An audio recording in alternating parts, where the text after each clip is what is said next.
Hey, welcome to the live stream again. Hope everyone's doing good. We have Nimbus Maniac and Polar Bear says yummy. How are you doing there, Polar Bear? How is the AC doing? I hope everyone is doing great.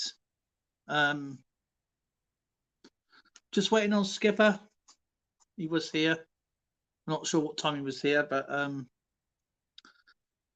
it's good to see Polar Bear.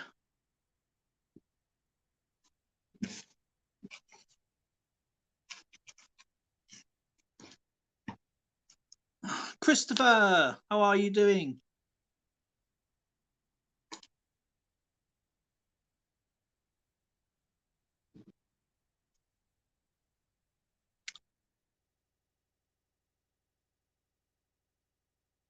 Finally got an order through for my membership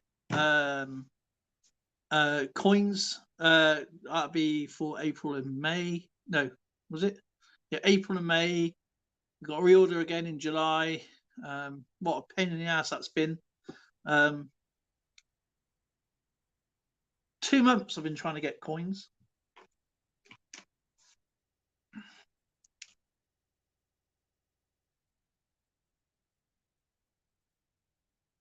Polar Bear says, is it Polar Bear looking out for Christopher Tyson? Hello. Oh, yeah. We're going down to the cellar. Welcome to the bowels of the ship.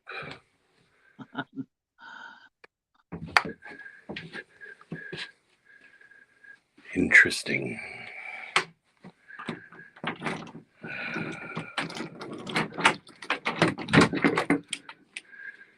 Into the dark hole.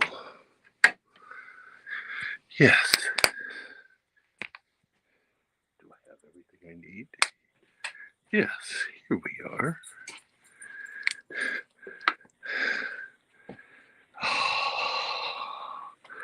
As I sit down and relax in absolute comfort. Of course. Welcome to a Wednesday.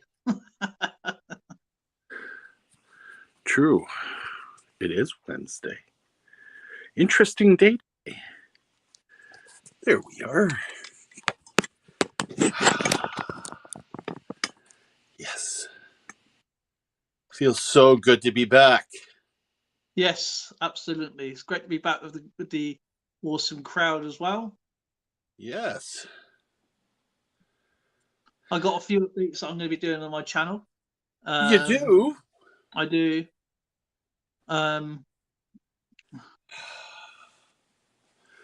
There. Yeah, do you know I've got a few of these books where I live, and what I'm going to be doing is like this is the map of Swindon in 1773. So it's even before the Independence War of 1777. Oh. So that was the size of Swindon, which is about 4 streets, and that is 1773 map. Now I've got a 1773 coin, so I'm going to go round with my coin and show you these points where they are today. Oh, that's interesting. I like that. Sheffy the Explorer. Like all the churches where they are situated today. As I said, I got a few of these books, and that's I believe that's the railway church, which is that's by the army base. That church is by the army base there.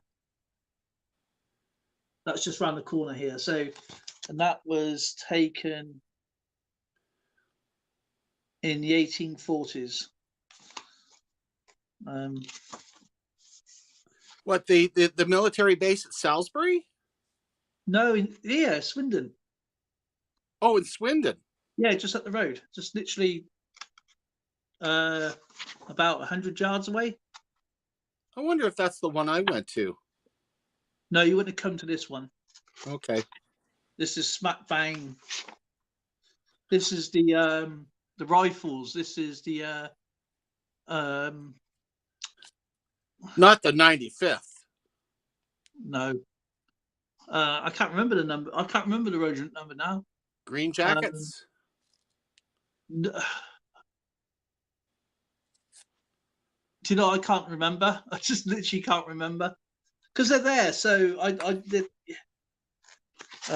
I'll take a picture of it. I'll probably get in trouble taking a picture. I don't like taking pictures outside military bases. Why? I do it all the time. Who is that man out there? What I'll do, I'll knock on the door and I'll just say that, you know, that I did my shooting here back in the day. That's when I first fired a Liam. Is it a Liam? Oh God, it was only a 2.2 at the time. What are you trying to think of?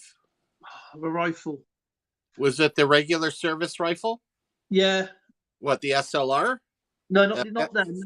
No, it's World War II rifle. It's a bolt action. Yeah, it'd be a Lee Enfield. Lee Enfield, isn't it? Yeah, Lee Enfield was the main British weapon and Canadian. Yeah, the 2.2 and the 303. Yeah. I fired a 2.2 down there, and that's only 100-yard range. You got a 50 and 100-yard. But in Salisbury, they've got the I think it's a 300 yards range that you can do. I think it was like four ranges. We did grenade training down there as well. When you talk about grenade training, Christopher Tice is Black Bess. Oh, yeah, right. BH Customs. Oh, thank you, brother. I really do appreciate that, man. Thank you so much. I hope you're doing good. But yeah, it's I'm gonna go around my area and take pictures of now and then with the coins at that age. So that's gonna be pretty cool. Hold it down, everyone. Long time no see. Yeah, I saw your pause the other day. Even seen Silver Scorpions. You're doing the pegs, I think. He was making pegs last time I saw his videos. Right. These are spring-loaded pegs. They're pretty cool. I think it was either you Silver Scorpion or Scorpion Metals now he's called, I believe. And BH Customs. I can't remember, man. I've watched so many pouring videos over the last like week and so. Well, you're in England. It's either raining or pouring. Actually, it's been really hot. Actually, went down to Avebury on Monday, and it's quite funny actually because yeah, clothespins. Yeah. I was right. Clothespins. They're really cool actually. We call them pegs over here. And do you know what the funniest thing, right? Because obviously when I'm in that sort of place where you get a lot of people like Americans, French, German, because obviously it's all the stones and everything. And again, that's only like 15 minutes away. You know, it's in the middle of nowhere. And they go in there and it's what you can tell a tourist, okay? Now you got the Americans, okay? They come in with their bright coloured baseball caps. They got the dark shades, yeah. They're wearing the white t-shirt. They got shorts on. They got socks going up to their knees, and they got these daps on them, plimsolls or whatever you want to call them. And they go, "Hi, are these beers local?" And of course, I'm like, Your American accent sucks. so does my Canadian. Anyway, I'm like that. And this guy looks at me, the barman looks at me, I'm looking at him. Okay. And I'm like this. Now on the shelf, there's Tennessee whiskey, which is United States Tennessee. Of course, they're not local brewery made beers. This is a pub that's in the middle of nowhere, so they get brought in from the brewers. And so no, they don't actually make the beers in that pub. And especially when you got Tennessee whiskey right in front of your face, you know, and Guinness is obviously Irish, and stuff like. I think, okay, this guy's never travelled before. And then I saw this French woman, and oh man, she did not wear the right clothes for an iron aged fall. Okay, because just to let you, just to show you what I mean, what it looks like. Okay.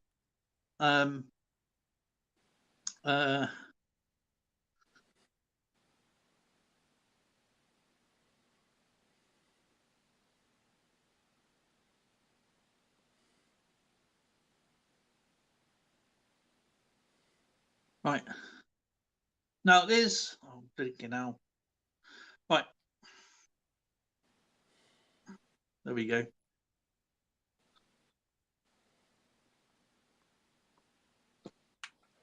Right. Okay. There's Avery Stones. Okay. Now now the problem is, okay, it's got sheep.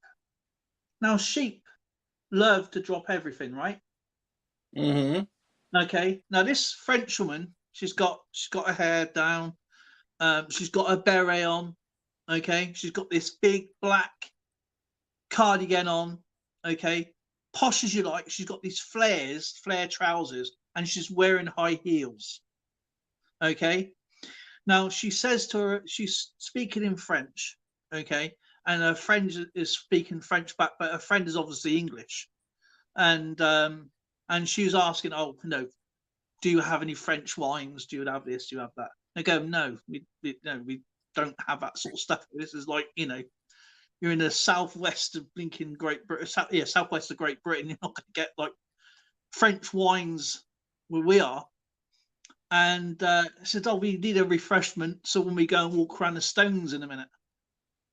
Well, I'm looking at her and thinking, you are wearing the wrong clothing to go up round loads of hills with sheep. And of course, I'm like, oh, Dale, did you see my video of me shipping a 1920 pistol across the duck pond? No, I haven't. I'll have to look at that one. Pen.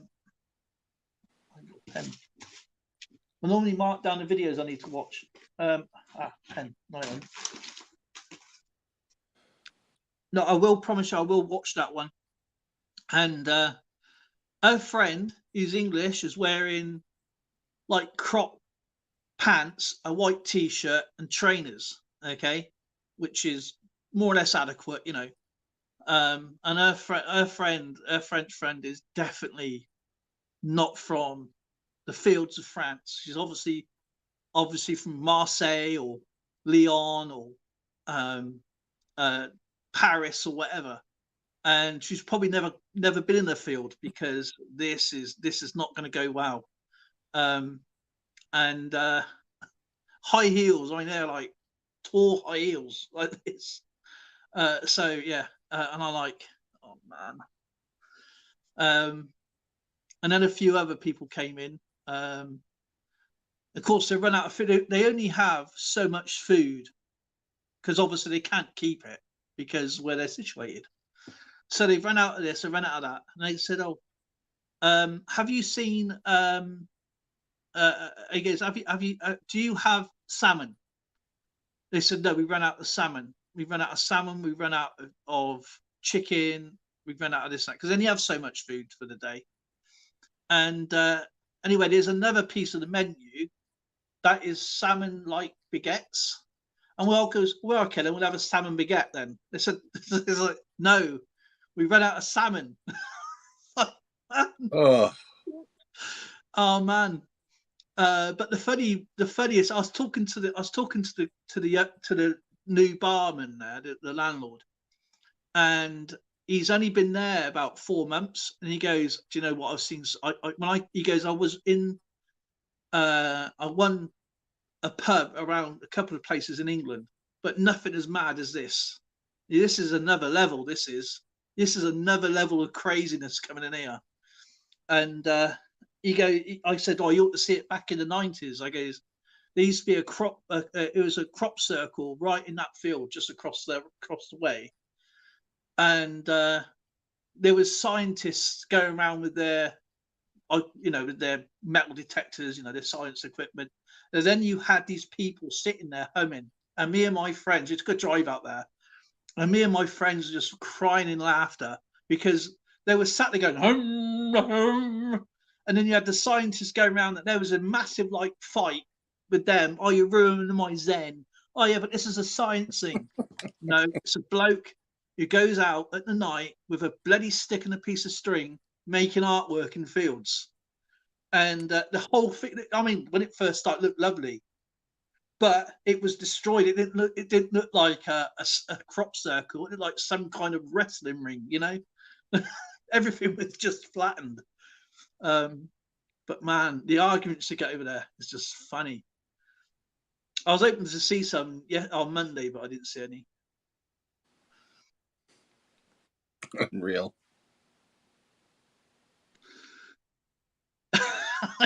4-inch heels on ice. Polar bear says yummy. Yeah. Thank you, BH Customs, man. I'll definitely watch your 1921 peace dollars mail across the pond. But yeah, it's not good because it looks solid ground. The place looks like solid, but it's not. It's really soft mud. And Zoe comes in, right? Obviously, we've been there a few times, and Zoe goes, "I've never seen this before, but I've never seen people actually go and caress the stones." I goes, "Those stones are thicker than that." I goes, "But of all the perverts over the years, they've worn stones down." Unreal. It's if you're a local like me, you see it.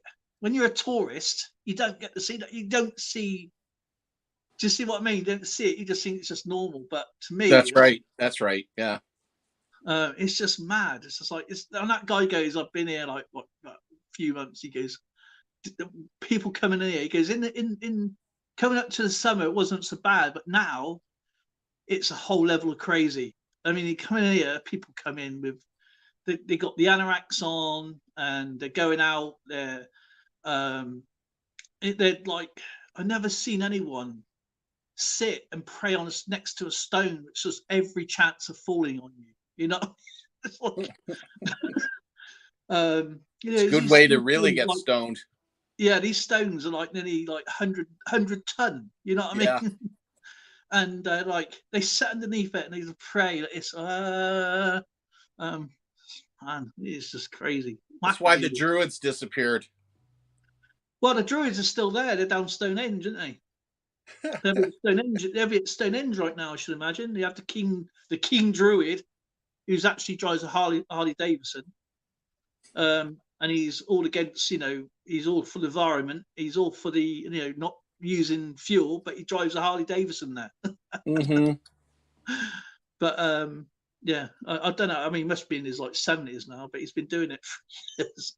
Apparently, he's the only person allowed to touch the stones. That's an interesting fact. But we don't know who appointed him King Druid.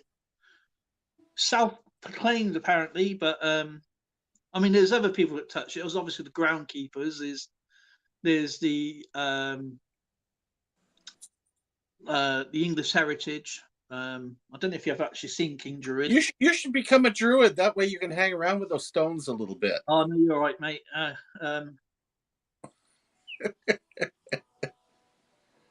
No, I don't even know what his name is. I just call him King Druid. Maybe it's Merlin.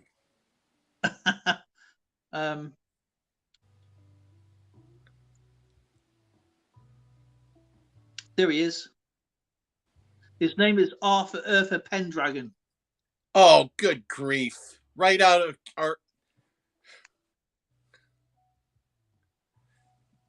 Oh, show it up again. What was it?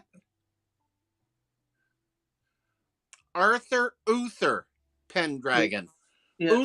Uther was Arthur's father. But this guy is not in the same era. This guy. Pendragon, of course, is their last name. He took it right out of the Arthurian legend. Good grief. Yeah. He's a Brit. Listen to this, right? He comes down on a Harley Davidson, right? I know that for a fact, right? Arthur Pendragon, born John Timothy Rothwell on the 5th of April 1950. He's a British eco campaign, as I said, neo-Druid leader. Okay.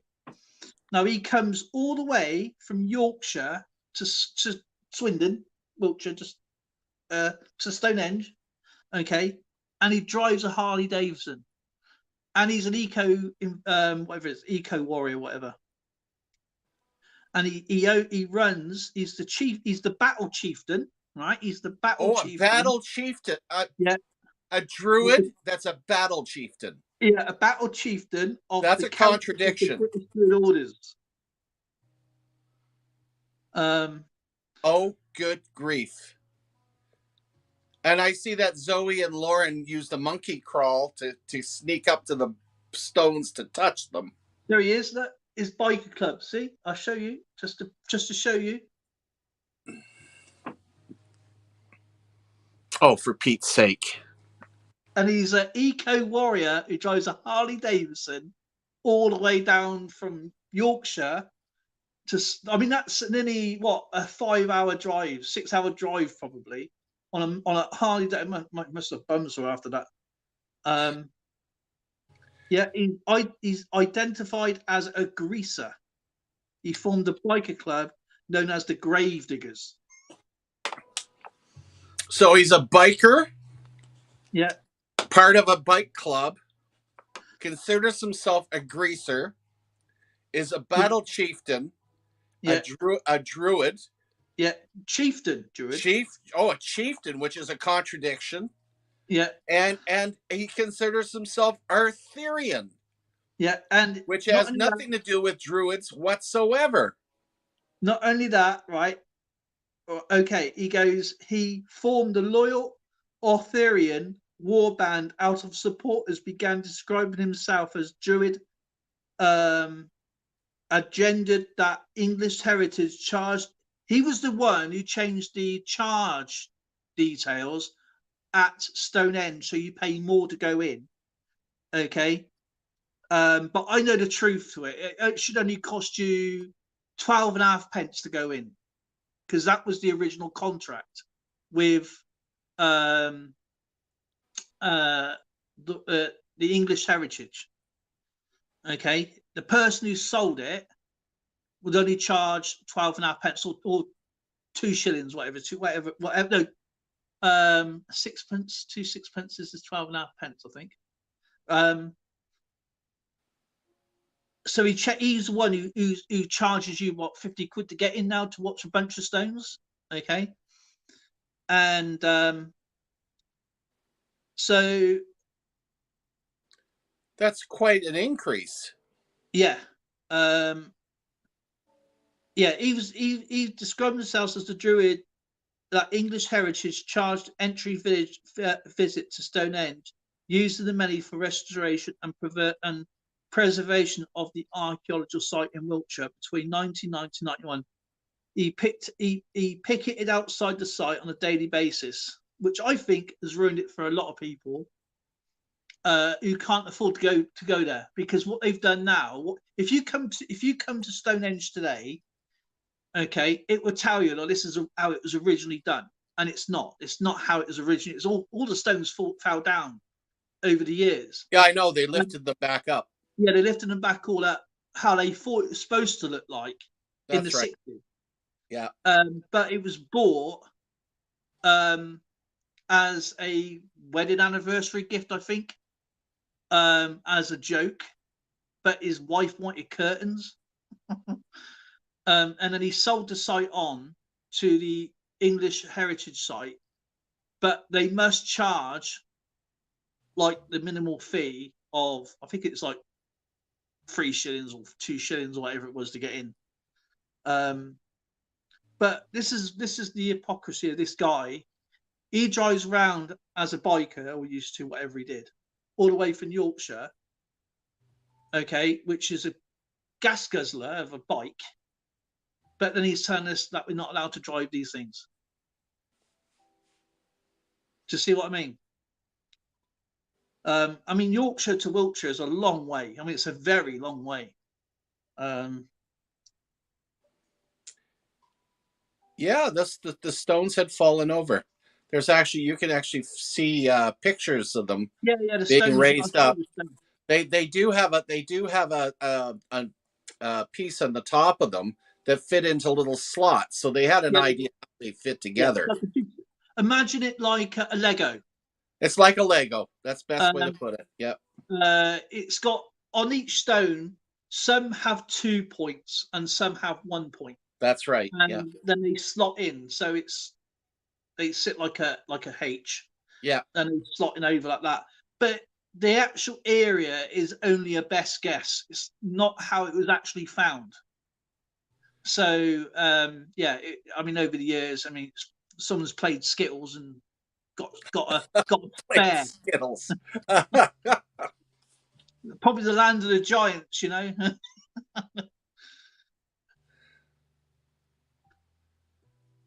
Well, you know what happened. Some over-enthusiastic druid from parts unknown went out to celebrate, and he fell against the stones, and they all fell down. Yeah, that's right. There you go. This is before it is all restored. That's what it looked like. Yeah, put your picture big so they can see that. Oh, yeah, that's a good point. That is a very good point, actually. So yeah, that is. I don't know if you can see it. You can see it's quite the mess. Yeah, it's a massive, huge mess. And that was that. This is history from 1880 to 1960. It was restored in 1967. There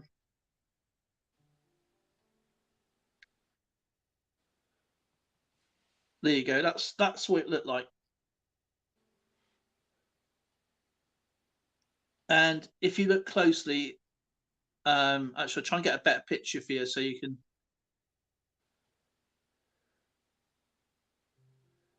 You can well imagine the effort it took even to knock those things down.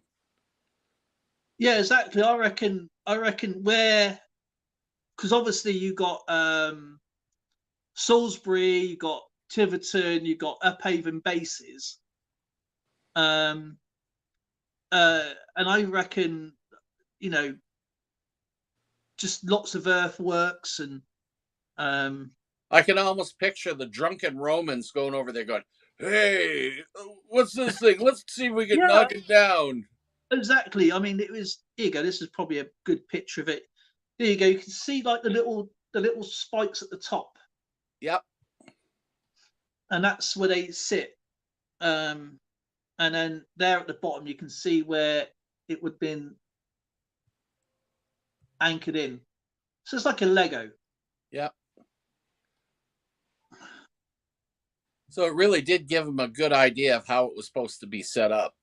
Yeah, more or less. But there's what people don't realise.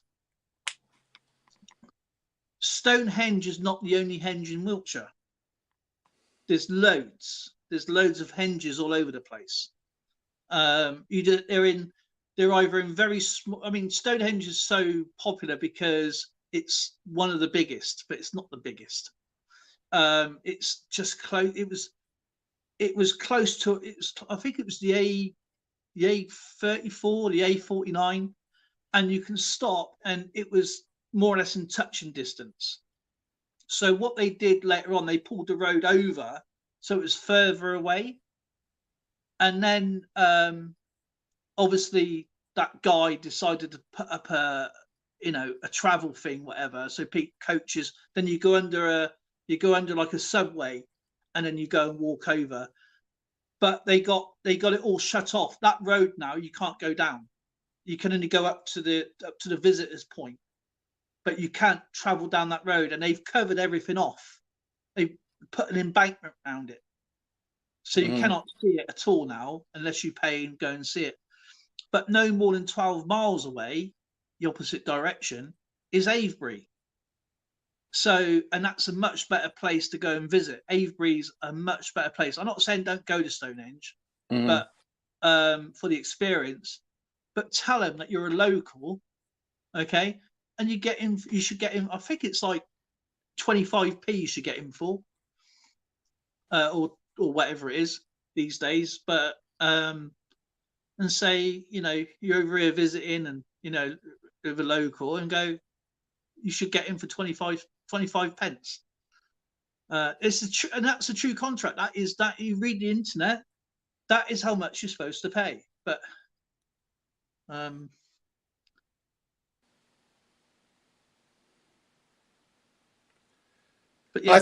I thought Stonehenge was interesting, but I really enjoyed Salisbury Cathedral better. There you go. That's the inside of it. That it's a lot of little Legos. Yeah.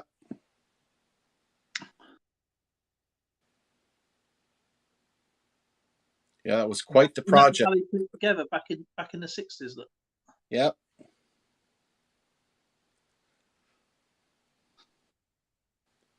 But Avebury. Interesting to see massive cranes having to lift it up, eh?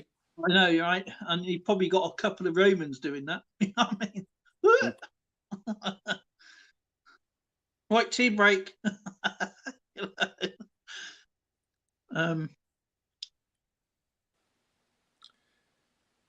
Now, what would the wine be called? The Romans, they weren't drinking tea, but what would the Romans call the Roman soldiers? What was their wine referred to as? Urine. Actually, it's funny. It sounds very much like that, but it's not. I don't know. Go on. Venom. Venom. It's a very, very weak wine, very watery. Right. Okay. Oh, come on. Oh, God, I hate when it does this.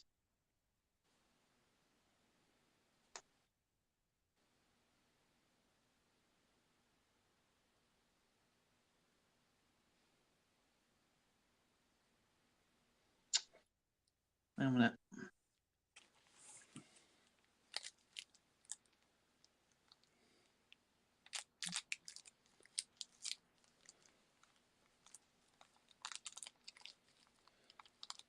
Right, that's Avebury. It's in the middle of a fort. Now, if you look here, what people don't realise, see this is like a pathway.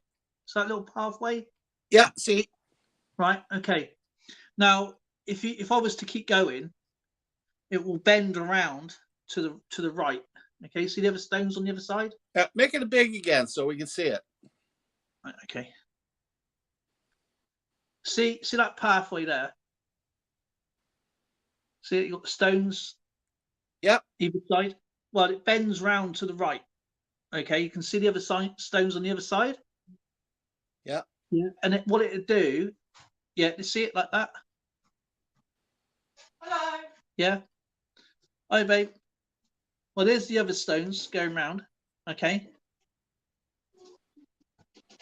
And if you follow these stones around, they lead up to Stonehenge and to other. So it's like a walkway. So isn't that something a lot of people wouldn't know that? I know I didn't. So it literally goes. It will literally follow a trail.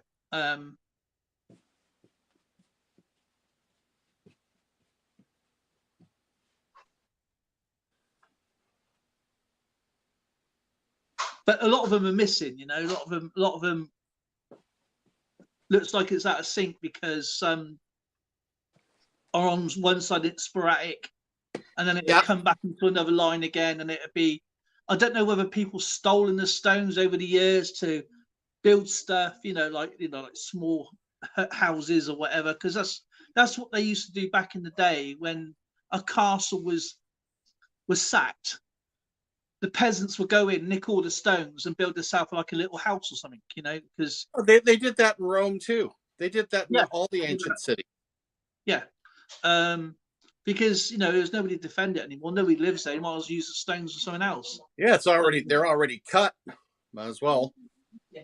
Exactly. So they fit perfectly together, Hmm. and it was cheap or Yeah. cheaper.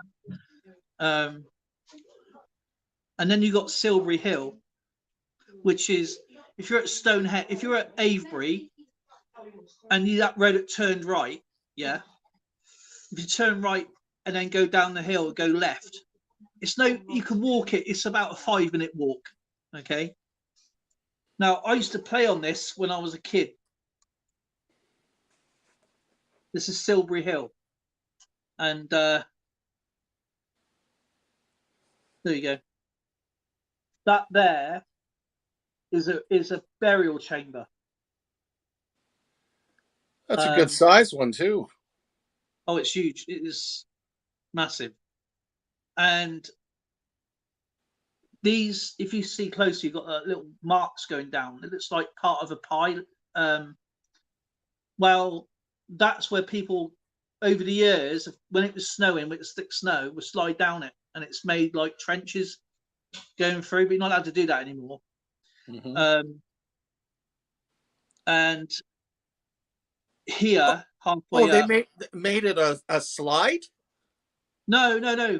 No, as kids, we would take a bike ride or whatever all the way out there, and we'd just get like, I don't know, tarpaulin or plastic or whatever. Everybody did. We used to run up, leave our bikes on the thing. Obviously, the road wasn't like that. It was like a country lane. Right. And being a kid, you sort of know the quick way of getting to places. You know, you don't follow the road. You go across the fields, or you take the quickest route. You know, like the fly, like the crow flies, like. And you take pieces of plastic or tarpaulin, anything you can get your hands on. You know, a bit of wood maybe. And all the local kids around the areas as well will come up, knowing how thick snow that would pile up on it, and we'd climb up it, or slide down it again. You know, you probably slid down more than you climbed up it, and then we would slide down it. And over the years, it made grooves in the where you would slide down on your ass. Oh, okay. Because it wasn't like, you're talking hundreds of people. And now they put a stop to it because they've actually dug into it. It was actually Time Team. I don't know if you've ever actually seen Time Team. Oh, I watch it all the time. They dug into that and found 20 bodies. Oh, wow. So they put a stop to it. And I can't remember. Oh gosh, there's loads of these burial mounds all over the place, all over England. And just up the road, just in the fields, it's actually hidden. Is all these chambers in one of the fields, about 4 chambers, but they're all blocked. They're only archaeology only. You can't go there you have to be literally.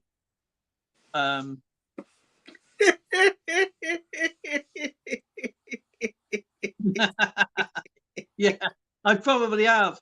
That's good. That's good. But yeah, we got loads of these iron forts all over the place. Here you go. This is probably a better picture from it. Here we go. There's Silbury Hill there. See it? Mm-hmm. And then you got Avebury there, look. So if you want to take a drive, you just literally follow that road down there, which we just showed you. Yeah. Is the pathway. I'll make myself big again, actually. Kind of reminds me of Old Sarum.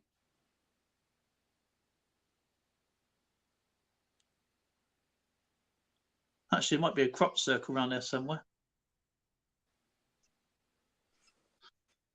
Yeah, so if you'd have taken the right here, if you ever come here, you got the pub there, the Red Lion pub. You got the museum. That's the museum. They do beekeeping around there as well. But if you take the road down to here, there's like a little turning up here, and you take a left, and it's literally just a 5-minute walk across the field if you want to go and see the.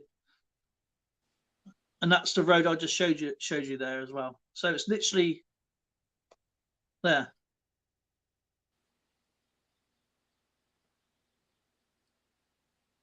That's the car park. So there's a museum over there.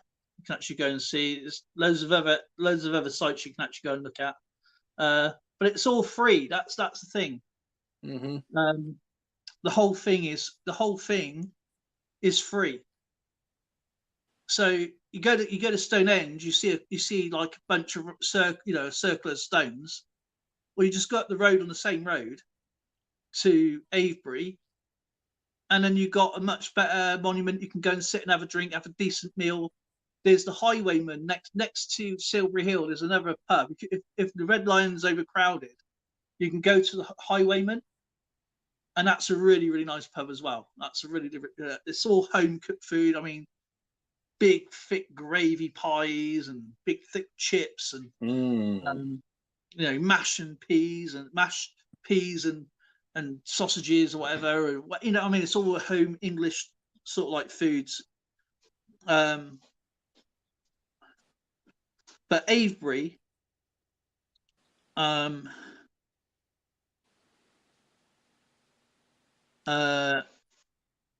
if you want to hear a morbid story, if I haven't told you, I think I've told you this already, Skipper. But if you don't know, that you can sit and have dinner on a well. It's lit up, and I think it's 88 feet deep. Oh, the well in the pub. Yeah. Yeah, that's an interesting story. Maybe those watching don't know it, but it's an interesting story. Tell it. In the First World War, I'm not sure whether because it's a hotel, it's like an inn, so the pub. So I don't know whether they were owners at the time before her husband went off to war in First World War, and she had an affair. And of course, he came back, shell shocked and whatever, as you would have done back in World War One. Faced some horrors and whatever, and he pushed her down the well, and obviously she never survived. I don't know what happened to him or the person she was having an affair with, but she's definitely down the well. It's been confirmed. But you can actually have dinner and eat off the well area if you want to. It's entirely up to you. And if you've got a dog, you can take dogs in there as well. So that particular table, then you can have a full course dinner, yeah. not order any drinks, and still have spirits. Exactly. Exactly. They say it's haunted, but I'll show you because I've got pictures of it anyway. So let me just find my pictures a minute.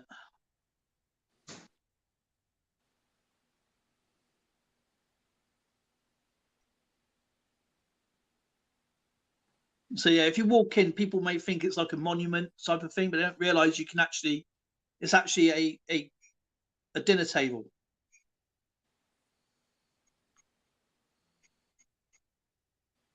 Now, 86 feet deep and believed to be the last resting place of at least one unfortunate villager. So here you go. You can that is actually a table, and I put Bug Farmers honey there. Wow. And yeah, this is the village. Wow.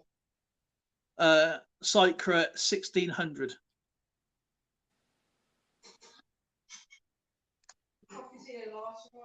Actually, I'll do this again. Did you break into that honey? Oh yeah. Yeah, eventually Oh, had to. yeah. Delicious. So there you go. Wow. Um,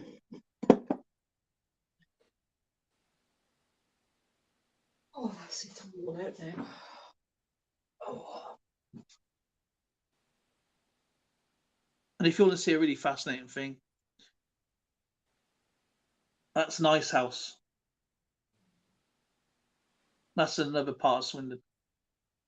Mm-hmm. That's where they put the meats. That I think that goes down to around about 102 feet or something, and it's like a big chamber, and that's where they used to hang all the deer meats and stuff, all the game, because I was I had freezers then, so and that's where they used to store all the meat.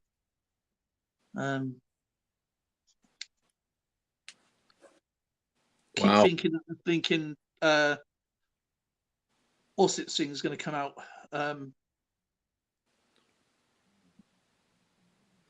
A Hobbit or something.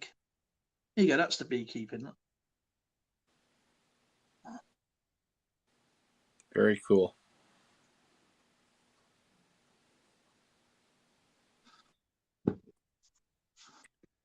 Well, I do have one little thing to share. Okay. Thank you. Marlon from Mayor Videos sent me a Morinville Legion pin. You can see that, okay? And I'm going to take that and pull the Okay, Polar Bear. pull the stub off there and put it on. Show it again, please, Skipper. Yeah, just push her in my board. As you know, I collect pins. And now I got the new Morinville one right here. Hey, I bet my pin's the smallest one on there, isn't it? So you're on there somewhere. I have to look for it again. It's there. But yeah. Hang on, let's So, see if I can see it. I need so you want to see it? Yeah, I'll try and find it. Go left. Oh my gosh, where the hell is it? You should put a thing up saying I was here. Yeah, it's fine. I know what it looks like. Man, it's got to be the smallest one. Is that there, just on the top right? Is it underneath your? Is that it there underneath your Canadian badge? One there it to is. the. I can see it. Yeah, it's right there. Yeah, one left. Yeah, you got the wings. So Yeah. if anybody wants to see my pin, it's below the square one. It's on the square one, and it's to your. If you're looking at the camera, it's to the right. Yeah. Next to the corporal badge on the right. Then I don't know what the big one there is, and it's my one's the tiniest one. Oh, that's the unearly Calgary Highlander. Oh, okay. So I'm between. Is that Remembrance Poppy one? Oh no, the Canadian Leaf, isn't it? The square one. Yeah. Then you got your cat badge to the left, yeah. Those are actually collar dogs. Oh, okay. Yeah, my one would be a collar one to the right as well. Yeah. Yeah, don't put cat badges on this one. But anyway, that's one of my collections. That's what I do is I collect pins as well as coins and caps and you name it. Books. And I think on my one in I think it's Adventure, I think it is, but in Latin, if I remember rightly. Yeah, doing collections like that, especially when there's significance to you, makes it all that much more interesting.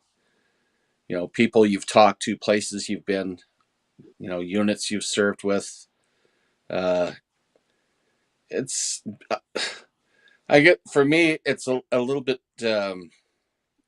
more personal than just going out in the old days. I used to collect spoons. Remember the old spoons? Was that just military spoons or? No, all kinds. I've seen spoon collections that are massive. People everywhere they go, they have to collect a spoon. Well, mine's pins.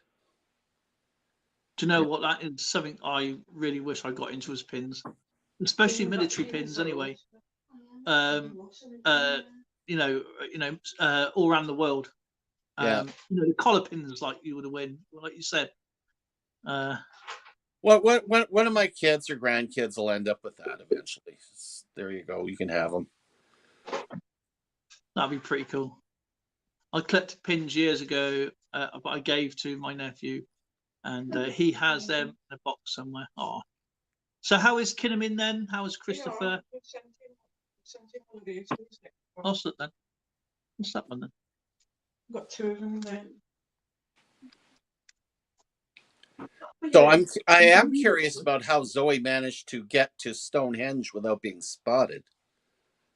Was that before they before they had all the restrictions, or did she do a monkey crawl and sneak up there? I'll tell you, it was caught by a UFO. Oh, How do you think knocked them all down? Oh, Zoe did, but she's older than she looks then. Yeah. Her first residency was Area 51. Whoa! So you're Oh, yeah. you're an abduction. Pretty much. Right. She's using her telepathy for it, like you know. I was thinking that she I'm going to take a picture of it, and I'm going, babe, how am I supposed to show that? It's so small. It's not. You take it out of the bag. I just took a picture of it. Come online. Just show Skip to the bag. So, yeah. Oh, good to hear, Kinnamite. Oh, bloody. Right. Yeah, I enjoyed yesterday. I ended up getting food poisoning for the whole bloody day. Oh no. So every hour on the hour, I was visiting the Lou.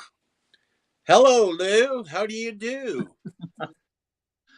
This is what Zoe wants to send you in your next package. It says here 1918 to 2018, all who served, sacrificed, and changed our world. Thank you. Oh, that's cool. Is that a sticker? No, it's a pin. It's a badge.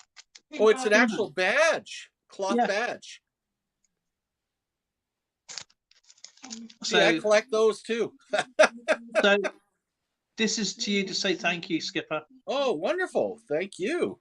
and to all who keeps us safe in the world from tyranny and oppression. Forever grateful. Don't lose it. I'm gonna, yeah, I'll pass it back to you. So Oh no, don't give it to her. She'll put it down somewhere and forget. I'll leave it there. so here you go, Skipper. That'll be. Well, that's awesome, man. Thank you.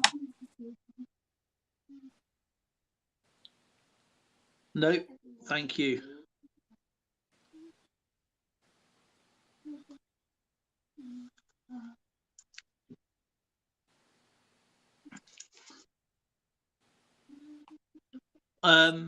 I had my appointment yesterday, didn't I?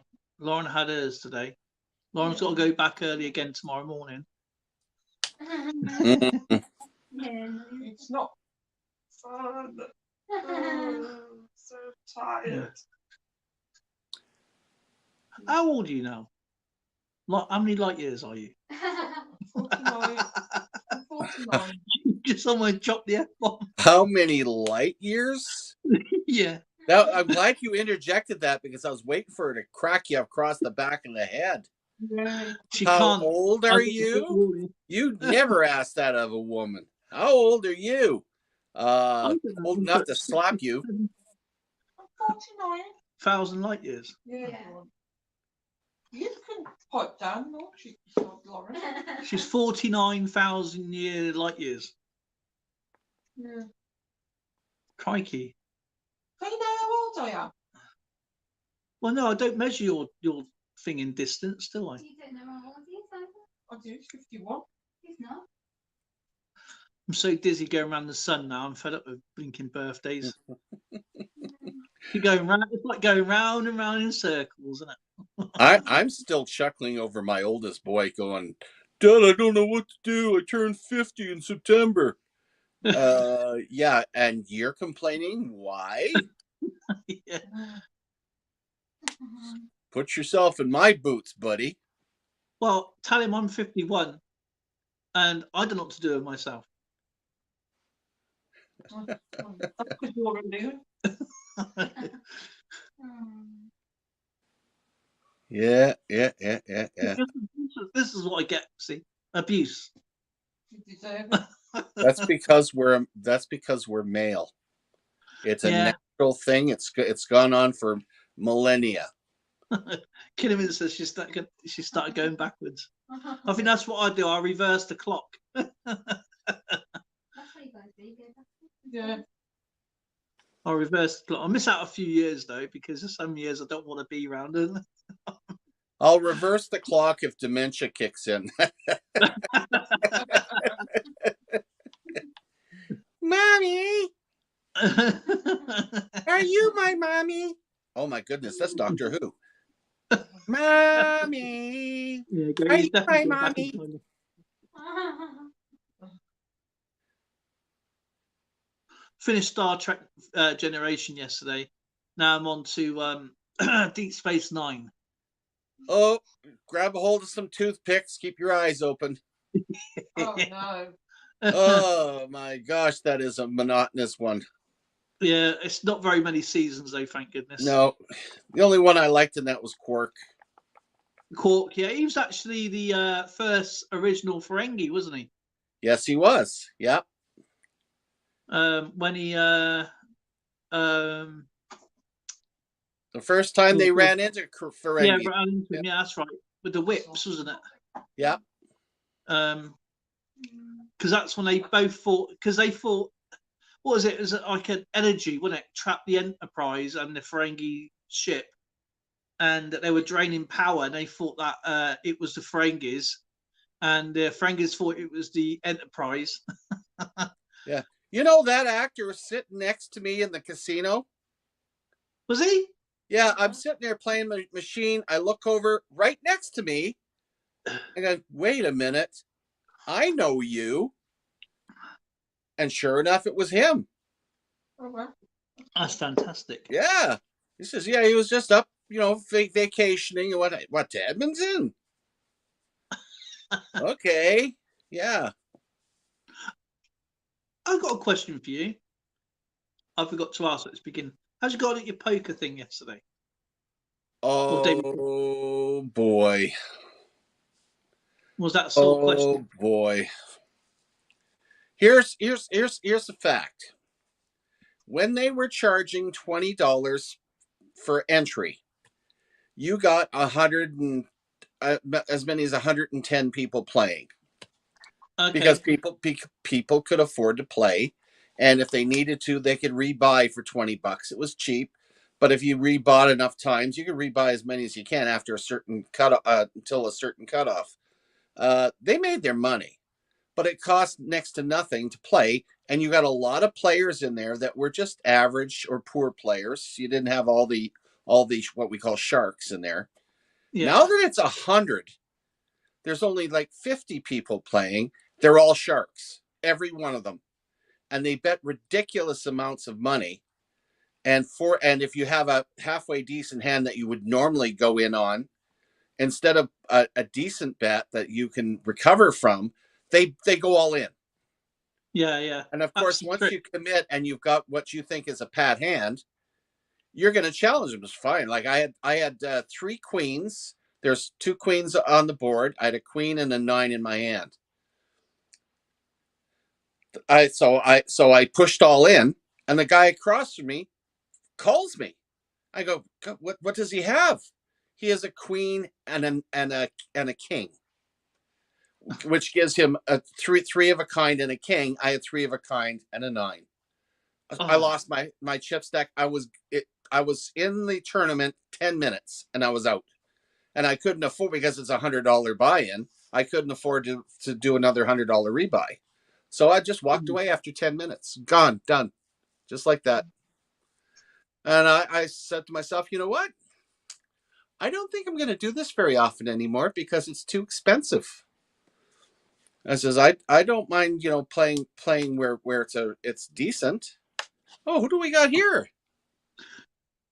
That's Cookie Barnett. Cookie Barnett. Do you know, I can't pronounce her name. Cookie Albia. Fantastic channel. Does, again, singing, mixing, and all kinds of stuff. So please say hello. Whack your links in, guys, if you want to. Over the hills and over the main, through Flanders, Portugal, and Spain, King George commands and we obey. Over the hills and over the main. Let's just get the. There, that was just to make them feel at home. I'm singing in the rain. My back is a pain. What a glorious feeling. The morphine's kicked in. There you go. There's coins and many other things, and many other stuff as well. So there we go. Oh, I'm sorry. Okay. Coins. Oh yeah, fishing. Is it fishing? Wow, quite a Land diverse and channel. water. Got a beautiful doggy.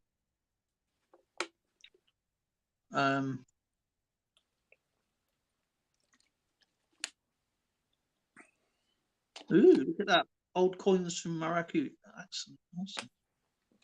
Do you know, I haven't got that coin. I haven't got those coins. What, from Raccoon City? Macau and Jamaica. Macau? Macau, sorry. Macau. I don't know what's wrong with me today. Well, there's a big difference. Macau, they got little pigeons on there. And Macau, they got cows. Okay. Because I'm Kiwi.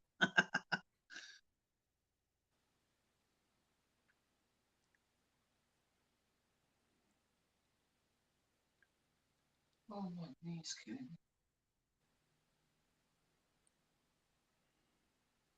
Oh yeah, I was reading the other day. Ooh. I know it's a shocker, right? Knocked me off my feet. I know, it knocked me off my feet as well. I had to sit down. I had to sit on a chair and read. It was unbelievable. And well, the military system, as we know it, there's some debate how it actually started. Obviously, people say one thing, people say another, and they found a lot of bronze ore in this chamber, and with some kind of weighing device. Now, this is going back 267 or 276 BC. Bronze Okay. ore with a weighing device. With a not scales like we would have it today, but with some kind of element to weight. And it wasn't coins as we know it. It was little pebbles of bronze. Wait a minute, is that where they used to do, snip them off of a? They would melt the bronze into a strip, but they had little indentations, and you could remember. I'm sure you've seen this where they actually clipped off. Yeah. But no, these are they are like drips, but they're not actually drips. Okay, it's actually from ore, and they will shape it into a weight. So it never had no kind of like markings on it or anything like that. But these go back. But then they found later on the earliest form of coin, and it had a trident on it.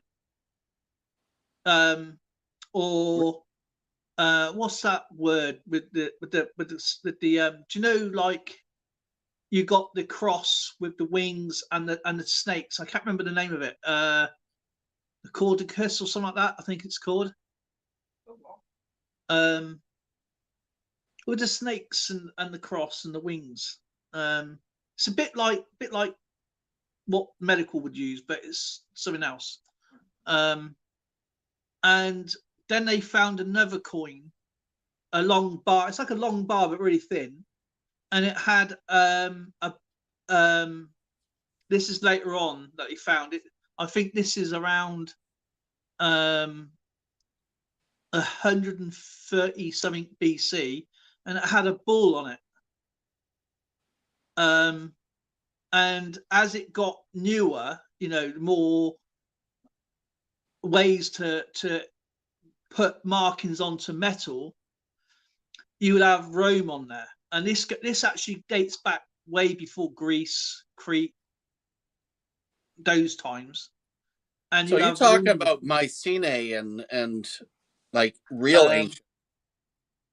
Oh God, I don't know if I've got the book here. No, I haven't got the book. And it was Ancient really. Americans. I'll have to show you. When I talk to you, say tomorrow, if you want, I'll show you what these little bits look like. Or these little. They don't know whether they were used as currency, but they think they were because it's like highly debated. Because we know coins, as we've always found out that you have the bartering system, and then the Romans and the Greeks and all them and the Celts started turning metals into coins. But even the way, you know, we found out about coins, how they used to be hammered. Yes. Well, even that's been proven wrong, how they used to make coins. It would be on a pulley system and dropped, not actually hammered. So it's like a very, very, very early invention of a press. I would like to see what that looked like because I've even made hammered coins myself. Yeah, the hammered ones that you shown at your coin at the Edmonton Coin Fair would have been a later device. This is even earlier. Earlier, and that would probably be more accurate then because a lot of them were off-centered strikes. Yeah, because hammering weren't coins perfect. Exactly a real skilled hammersmith would have been made by a blacksmith or someone along those lines, and then turned into a coinsmith. Because you know their strike of the hammer would have been more or less accurate. But these pulley systems, they would basically imagine like a frame. There would be like a block of wood with a cast die on the top, and that would be inserted into like a steel so it didn't keep moving. Yeah, like a clamp of some kind. And then two men will lift up a heavy rod with another die, put whatever piece of metal they had in, and just let it drop. And then they would repeat it over until the die was worn, and there would be like another caster making another. That's very interesting. So yeah, the coin where they find history all the time, I find that quite interesting. That this is even earlier than the hammer strike, because the hammer strike has, been going longer than longer, if you think about it, as history, than the machines we use today. So you know what I mean. So all the milled coins that was done today, it's new technology compared to how they used to strike coins years ago. But this form of making coins and striking coins is even earlier. When we're offline or whatever, when I'm talking to you, have a game of Cribble or something, I'll show you. It's really, really interesting. But again, like all work back then, it was dismal. You know what I mean? It's dismal because they weren't getting paid basically to do what they did. So the conditions wouldn't have been that good. So yeah, it's quite interesting. Yeah, I hit the bank on my way home today trying to find some rolls of New American Women quarters. No one had any, but got back. Cool. I got some coins out. I've got some coins here that I need to go through. At least the U.S. you can actually order half dollars. In Canada, they're not in circulation, so you have to order them through the mint.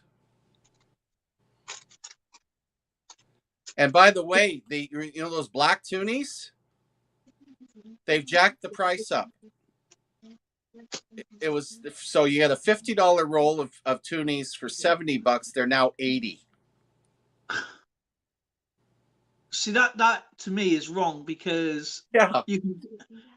why are they going up? They're not exactly food or anything like that. So, the price should stay the same regardless of taxation or inflation. Mm-hmm. You put a price out, and that's what you should pay for them.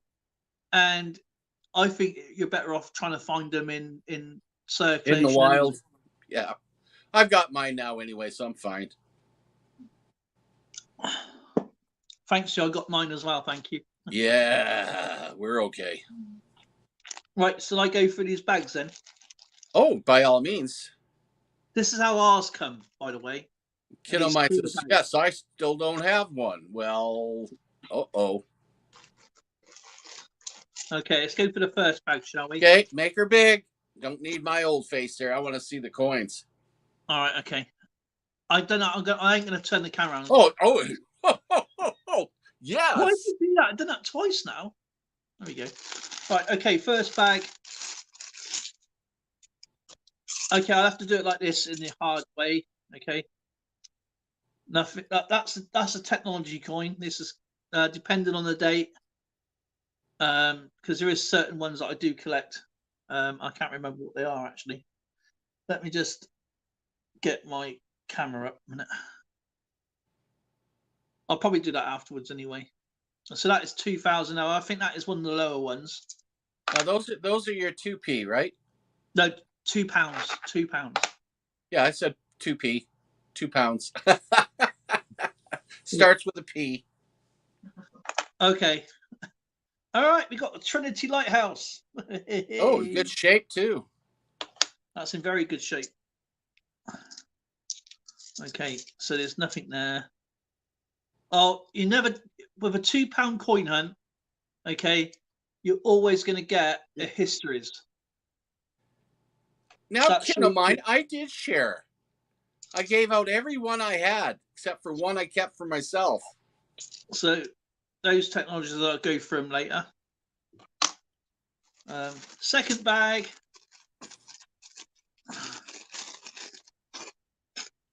All right, second bag.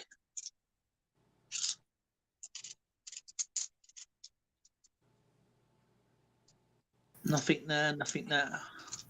And we have a We have Charles history Dickens. man in the house.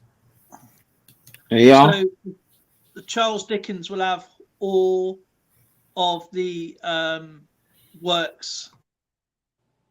You know that particular one looks like gray matter. It does. It looks like brain. It does, yeah. But you'd have like Christmas Carol and all that sort of stuff in it. So all his works is made up of his face, really. All his works make up his face. It's the writings on the wall. Yeah, there you go. I'll show you. Yeah, it looks like brains. Brains. Looks like it's just mounted words to me, you know what I mean?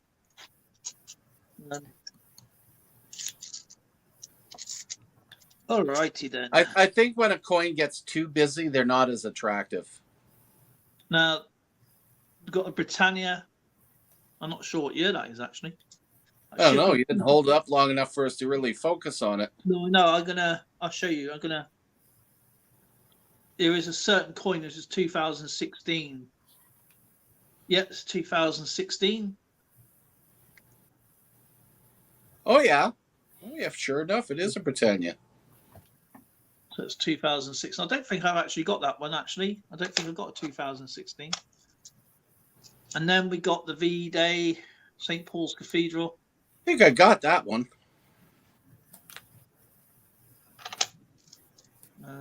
Geez, while you're doing this, I should actually pull my British book out so I can compare. History Man, do you collect British coins? I collect all types of coins. I have probably the most popular country I ever have in my collection is Britain. I have so many British coins. I have a whole lot. Well, that's cool. So yeah. Nothing Yeah. in that bag. Right. Yeah, Last so- bag.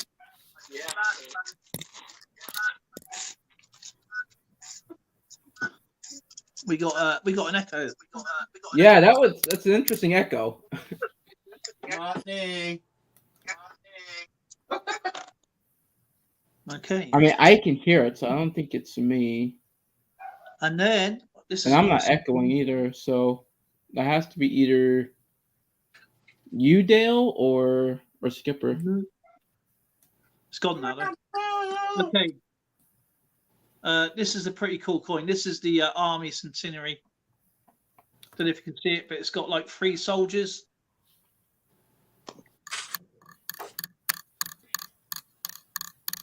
If I could focus. That's the trouble. The problem is with these particular coins. Yeah. These ones here, where you get some of them, they're punched in so deep. They're really cool, but these ones here are like really thin, so they wear down really, really quickly. But it's the First World War, so you can see like the hats. You got their hats there and their faces, but then Right. you got the trenches here. You got like I'll show you. Actually, I'll take a picture of it in a minute. Yeah, I got that one. I'm looking right at it. And that's it. That's all the ones. So I think my favorite one is the one with Kitchener on it. Oh yeah, Uncle Sam, Lord Kitchener, Britannia 2016 Britannia. So I don't think I got that one. And then Charles Dickens. Now, these are the ones that you buy from the mint? No, these are from the bank. Yeah, these are circulation coins. Oh, these are circulation coins. Yeah. And then we have Shakespeare's histories. There's 3 of those in a series. There's the tragedies, histories, and comedies. Yeah. Oh, I got Actually- St. Paul's Cathedral. Good. And then we got the Trinity Lighthouse. Huh. And the Trinity Lighthouse is what it is. I believe there was like a few lighthouses going around, and they've kept the Trinity Lighthouse. I've never actually been there, so I don't even know where it is, to be honest. 6, 8, 10. But those older ones are much better designs than the newer ones. I think our mint has got really, really lazy. 6, 10. Yeah, ours don't come in rolls. Ours come in bags. 2, 4, 6, 8, 10. Yeah, that's nice coins, Dale. Yeah, they come in little bags like this. You know, I And then- think the ones I really like, Dale, are the half crowns, the older ones. Yeah, I really do love the shields and stuff on the designs on them are so nice. Show us which ones you got. I get 47, 49, 50, and 51.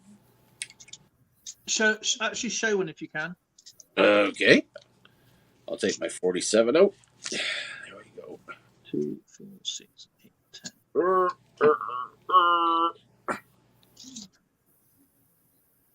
Yeah, I sent you that one, didn't I? Of course you did. How can you tell? My writing, Coinworld UK. Yeah, the shield on it is pretty neat. I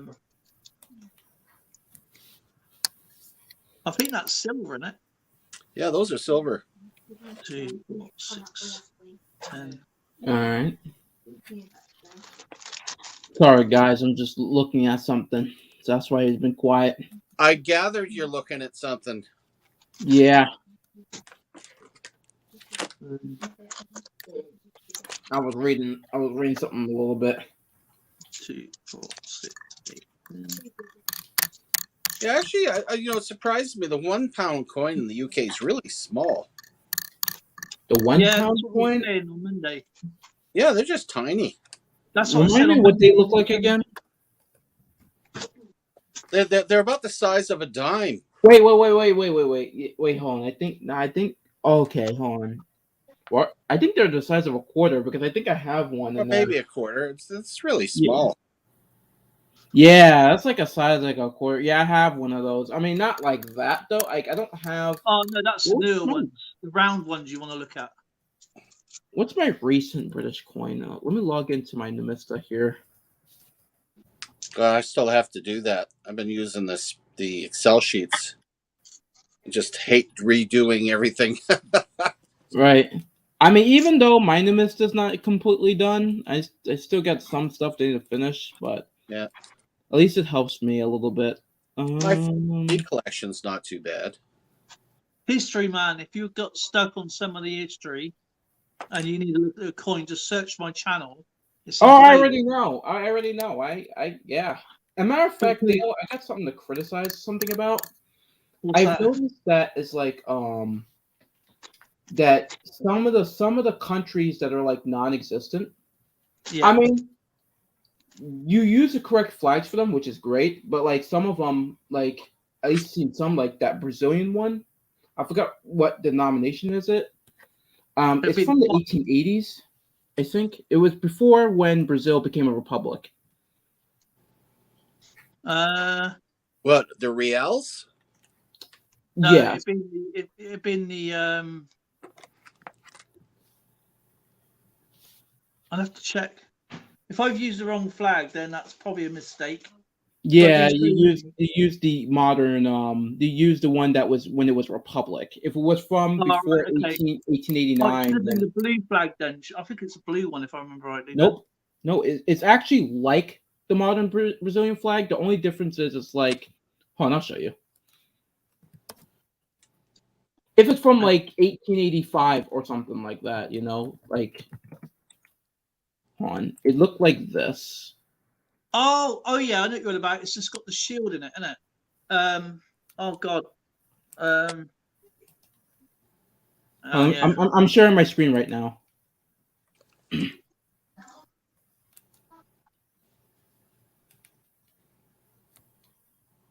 It looks like this.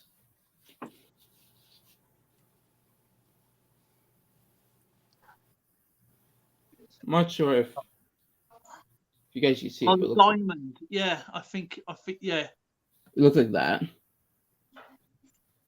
Yeah, because the new one's got the stripe going through it, isn't it? Oh god. Yep.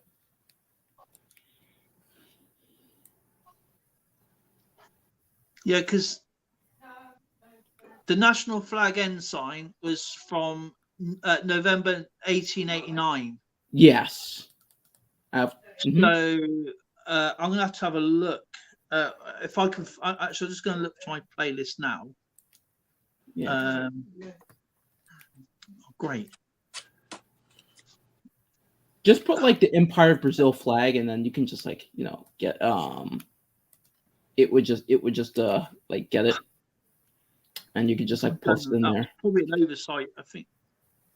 It's fine, because I just like I'm like, yeah, Dale has the wrong flag here, but you did have good information on your coins, which is that's pretty great. But some of the flags in there is kind of wrong, to be honest. Some of the flags don't always fit my screen, the Yeah. actual thumbnail, so I have to shorten it down. I've been criticised. Oh, it's the wrong color. No, it's not the wrong color. I just can't fit it on there. I don't want to be rude to anybody. If Right. if I can fit a full thumbnail, I would. But if I can't, I'll shorten it and I'll overdo it with the coin. Oh yeah. Whatever you have to do. I'm just saying that Yeah, I know. I'm just saying with other people, because some people, they forget about the work you do, and they sort of like it's not. It's I don't take it as criticism. I take it as constructive criticism. Right. Because if I'm wrong, I'm wrong. You know what I mean? So Right. it's nice to be corrected. I like to be corrected. Right. You know I'm what I mean? never wrong. I'm just technically incorrect a lot. Okay, Skipper. Yeah. But I wish I I'm wish I gonna did go some take a look at the ideas. channel right now, but I'm gonna answer my question. I'm trying to figure out what was, but I think the 89. most. Huh? What'd you say? Do you know what? I forgot on one of my videos. I've even forgotten to put a blinking the actual. Yeah. Let me look at your videos. Oh, real I quick. know what coin it was. Yeah, it was the 1869, wasn't it? Yeah. Yeah. Because Brazil Oh, was under a monarchy at that time, and they that's used that right. Yeah, it is. flag from 1853 to 1889. So that Yeah. was their monarchy flag. This was like when they were under a monarchy. So until after they overthrew the monarchy in 1889 and became a republic. That's right. Yeah. Yeah. Bloody Republicans. Thank you for that. I'll definitely change the thumbnail, even though the new one's going to come up. But I can change that. So yeah, I will do that. I think that was probably more like me rushing, not actually concentrating. So thank you for that. Yeah, no problem. Yeah, you being so close to Salisbury, you shouldn't be rushing. You should be taking your time. Hang on a minute. If I'm next to Salisbury, I'll be blinking on Novichok. Yeah.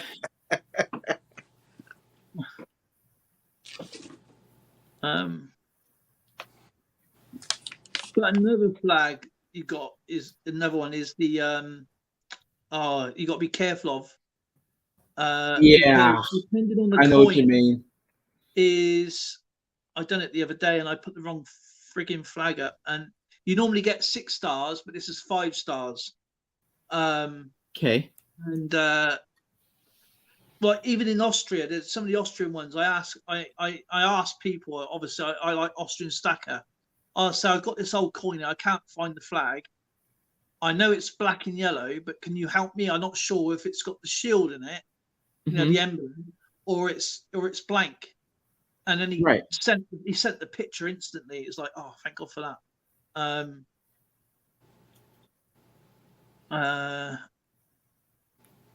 Because I like to try and get things right, the best and the closest thing I can. Close as you can, right?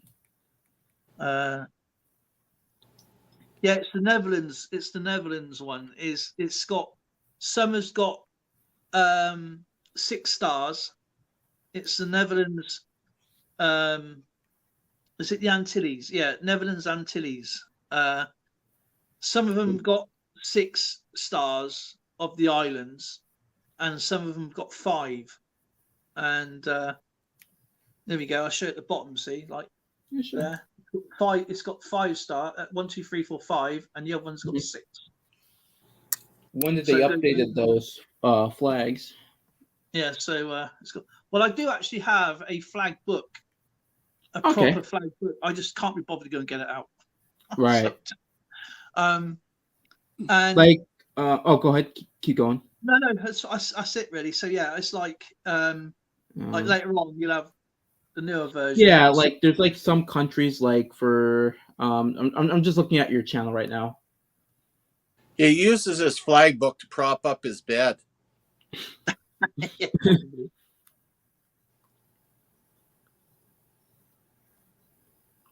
Like I would use for the hold on.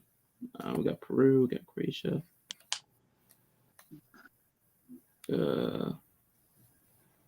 Which is good so far, So. I'll tell you what I did do one day, right? Mm-hmm. Like for Portugal, so Italian coin, right? And I just had a mind. I always get mind farts anyway, and I put the Irish flag in for the Italian flag, and I thought, oh no! I still had to do the whole thing again. I'm like, oh, no. So yeah, I've done that a few times. But for Italy, like I would suggest like putting this. Let me just show this again. Like if you have coins, like Italian coins before like 1945 at least. Well, let me just I don't think I have very many. I don't think I would say it would like this.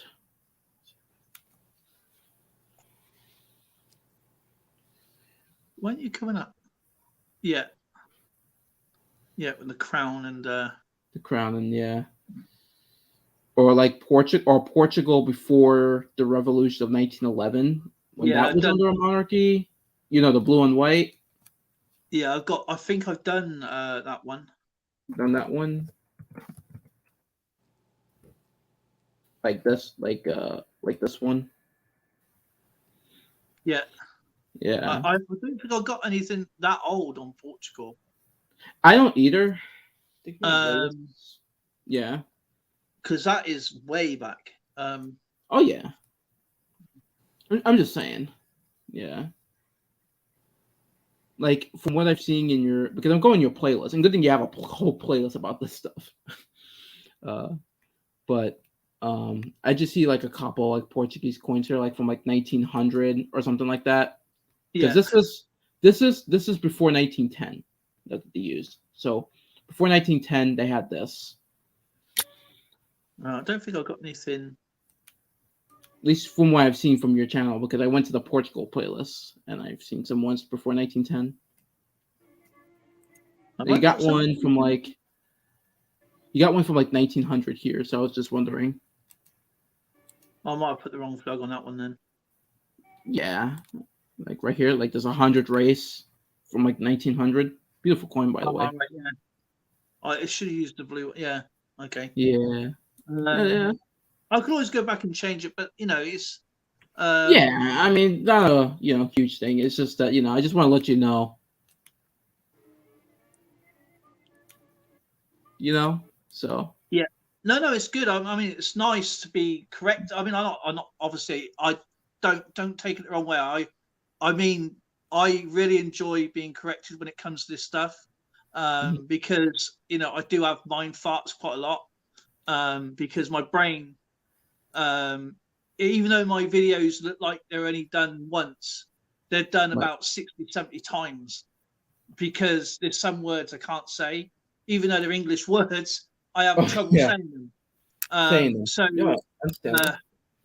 it's. I mean, I'm constantly in conflict with my own head, because I know I'm doing it wrong, and my brain said, "No, you're fine, you're fine." I said, "No, I'm doing it wrong," and like when I'm doing my videos, a slight noise, like a knock or something like that, will literally throw me off. Because what I do, that's why I do my silent videos. And obviously I got all my information on my videos, and I have trouble reading these days. Right. That's when I wanted to do, with Skipper doing history with coins. It wasn't so long till I was diagnosed with this thing on with my left hemisphere. Mm-hmm. And I could read engineering drawings. I was a weld inspector. I used to train people to weld. I used to do electrical engineering. I can't read a map anymore. Do you know what I mean? I probably get lost these days.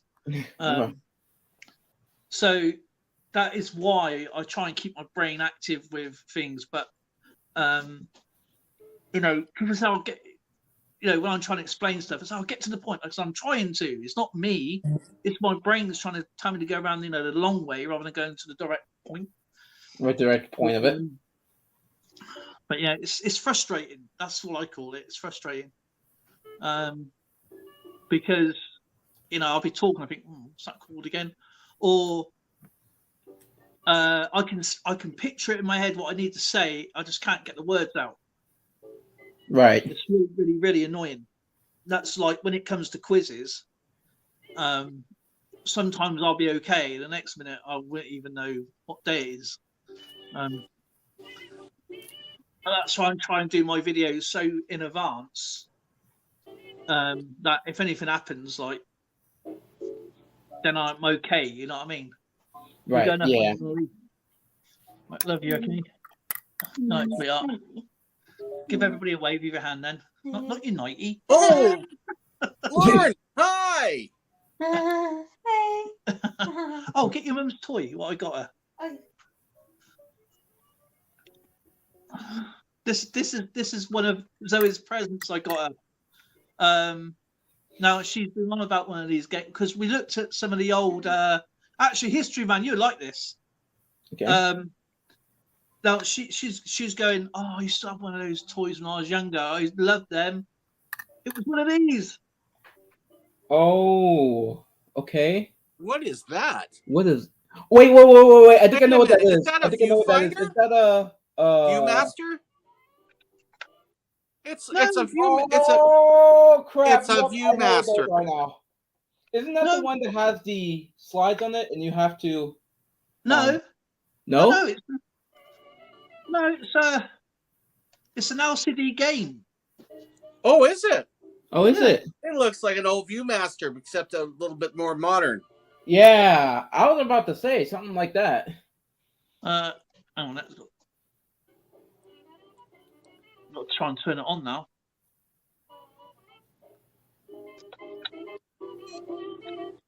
What are you listening to, Skipper? By the way, that sounds good stuff back there. I'm listening to early jazz. You Listen, ready? know who's the band leader? On that one, geez, I saw it there a second ago. Oh, that's Freddie Keppard. Oh, Freddie Keppard. There you go, Skipper. It's all like electronic inside. Oh, very cool. I see a little bit. Besides the computer screen, but Yeah, this 3D sharp game. I've never seen one like that before. me either. Uh, I thought that was like a modern like slide thing, like where the thing where you could like look through the slides and you just change. Like I thought it was one of those, but like a bit more modern. these are from the 70s. Really? Yeah.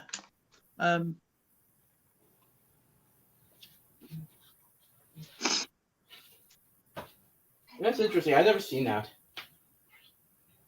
To be honest, I've never seen that. 3D shark. Hang on, Lolly.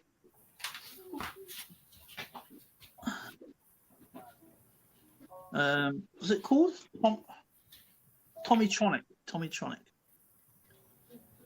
Yeah, I'm listening to Jelly Roll Morton now.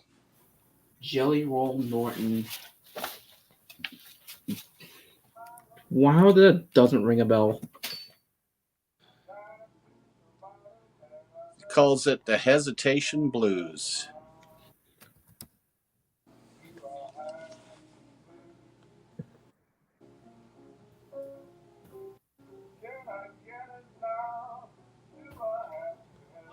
Yeah, come in.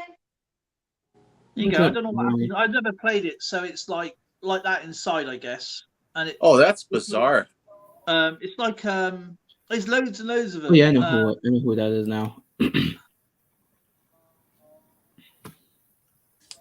Oh, sorry, this one here. What year is it? Is from. Also, Skipper. Sorry, hang on a second. Yep. My recent British coin is 50 pence from 2015. It's the Battle of Britain Primitive. Oh, okay. I know. Is that? Let me think now. Okay. Yeah. Not sure. Like I got that. I'm not sure if I got that one or not. You should have. You should. Yeah. I feel like you do. But that's like my most I'm looking at right now, at least what I put up. That's like my most recent British coin.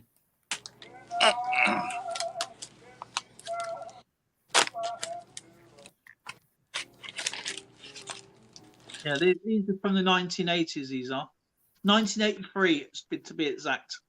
Oh, where that's from? Oh, that's one of the ones I don't have. Well, I'll send you some then, Skipper. I've got loads. I don't know why I missed that one. Okay. I don't know how you missed that one because I'm pretty sure I sent you out some Battle of Britain ones and some Battle of Hastings. I got the 2 VCs. Yeah, Boy that's a Scout and Victoria Girl Company relic, Guides. and the Scout. London Olympiad, the UK London Street, whatever that is, skeet shooting. No, it's not shooting. Well, it might be skeet shooting, kind of. I think they just call it target shooting or something like that. I go from 2014 to 2016. I'm missing 2015. Right, hang on, Skipper. I'll be back in a second. Hang on. But I got the Gruffalo.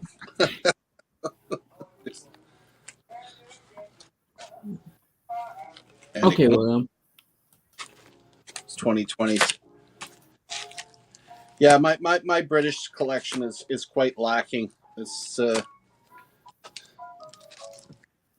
Yeah. it's nowhere near as good as my US. My US ones come along fairly good considering I'm a Canadian. You have more U.S. coins than UK coins. That's interesting. Oh, are you kidding? I belong to the Silver Picker Squad for on Discord. Yeah. And we do trades. And what it is, it's kind of like a Secret Santa, which is perfect for me. What we do is we have a coordinator, and every 2 or 3 months they get together and say, okay, we're going to do a grab bag swap. Who wants to get in on the $100 or $200 one? Right. So you select which one you want. I did the 200 there last month, and it's $200 US. That's the value of the grab bag minimum. There has to be at least one piece of silver in it, one unique item. Oh my God, it's Satchmo. Woo-hoo! Sorry, I'm enjoying this. We've got where was I? Okay, well, with these grab bag swaps, you don't know where the grab bag's coming from. Right. So the coordinator tells you, okay, you're going to send your $200 grab bag to this person in Wisconsin, and mine, the last one came in from Michigan. Okay. So you never know where it's coming from, and you try to tailor it to. Yeah, you have an idea. You take a look at where the person's living, and you have an idea of what kind of coins that they would collect. And an example: this last grab bag I got supposed to be worth $200. It was worth $500. I could not believe the stuff I got in that thing. My Lord, Wow. like $2 Morgan a piece. The piece dollar was a key date, and What year is it from? Do you remember? even in the condition it was in, it was worth $150 by itself. Now, if that Man. was like an MS-65, that's like $15,000 coin. Right. Okay, so here I have this coin that's like $150, and I've got 79 other coins that he sent me. Wow. Okay. Like it was bloody amazing. So the guy I sent out, I sit down, I calculate it to make sure they're getting the value. I'm nothing out of pocket because they're coins I already have, but I'm trying to better match my collection with what I want, and I basically got rid of what I don't want to make room for what I do. So because most of the people that are in this Discord are from the U.S., well, that's what you get is U.S. coins mostly. So, and they get mostly Canadian from me. So it's working out good. Right. Yeah. So that's why you have so much U.S. coin. I mean, yeah, that makes sense. And with the British ones, it's with Dale and with Kyle from Taffy Coins. Right. We do a lot of trading back and forth. Right. Right. Holy mackerel! What'd you do? Go jogging? Or you call it tabbing? So you went tabbing? Right. He just looked like he just ran a marathon. Okay. This is all the 50 pence, all my commemoratives since I've been collected. Okay. Holy crap! Hang on. He's got himself a safe down in the fourth sub level. Okay, this is book one, by the way. Okay, this is. And don't forget, I don't do coin hunts like a lot of channels. This is partly a bit of coin hunting. And as today, all I got £100 today. Okay, and as you know, I got these coins here. Okay, that's the ones I found today. So yeah, this is probably the latest book so far. This is all filled up with 50 pence. It's all random. Wow. Victoria Cross, WWE, which is Wildlife Fund, WWF, sorry, World Wildlife Fund, the Scouts, Heroics, VC, bloody blah. Then Benjamin Britain's 2016 swimming stuff, and I'll put anybody with these coins on condition. My favourite design is the Christopher Ironside. Yeah, that is a nice one. Battle of Britain, you want it, right, Skipper? That was the 2015. Yeah. Yeah, I'm missing that one. Here you go. That's that. That is a pristine coin, by the way. Ooh. All right. As you can tell, I just got one out. Yeah, here. It's got one. That's one I just got out for you. Okay. There. Look. So I've got a blank now. Wow. Right. Thank you. And I've got more at the top there. Look. Got loads more. Yep. See, what you're seeing here as numismatists, we can be flat broke but still have money. Exactly. Roger Bannister and Glasgow Games. More of the same. The dictionary coins. More of the girl guides and many other things there. Oh, yeah, had lots of put those. up until just a minute ago. William E, how are you doing? And then obviously I got the. Do you have the 2018 what's it called? Representation of the People's Act. Yes, I do, sir. You have a. Do you have a Benjamin Britten? For 2018? No, it'd be 2013, I think. Oh, 2013. 2013. I've got Great Britain. Okay, that's all it says on there. Why?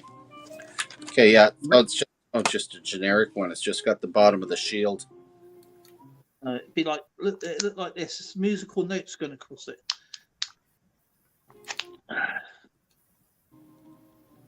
Yeah, this is 2013. These are quite hard to come by now. Yeah, the only one I have from Great Britain for 2013 is the bottom of the shield. Right, I'll send that one to you as well then. Bottom of the shield. Yeah, you put all the The coins, real shield. makes one big shield, right? Yeah.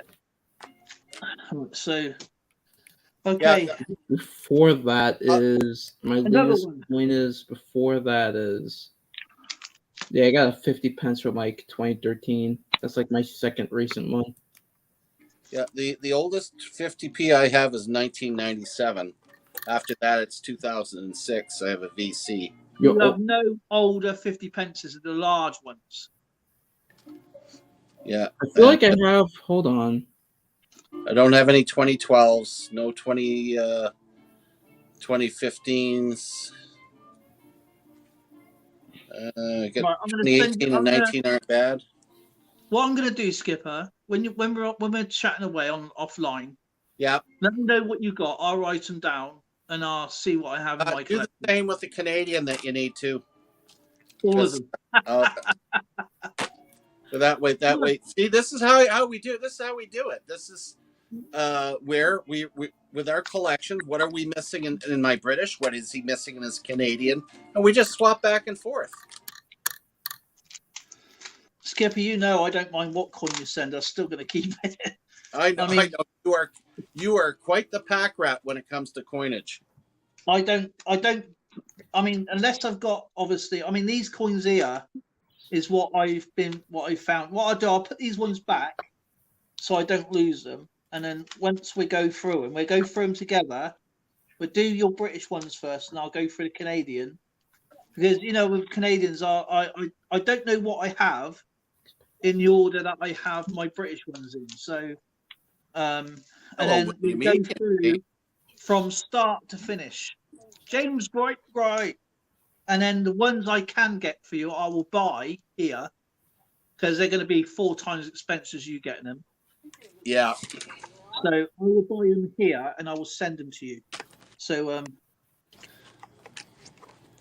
let me sort. If anybody else wants the same way, let me know. Let me get the skippers sorted out first, and then we'll sort something out afterward. Rather than me getting all confused with 10,000 people, but yeah, this is my second book. Yeah, I'm thinking about. Do you know what? I forgot. I got another load of books over there.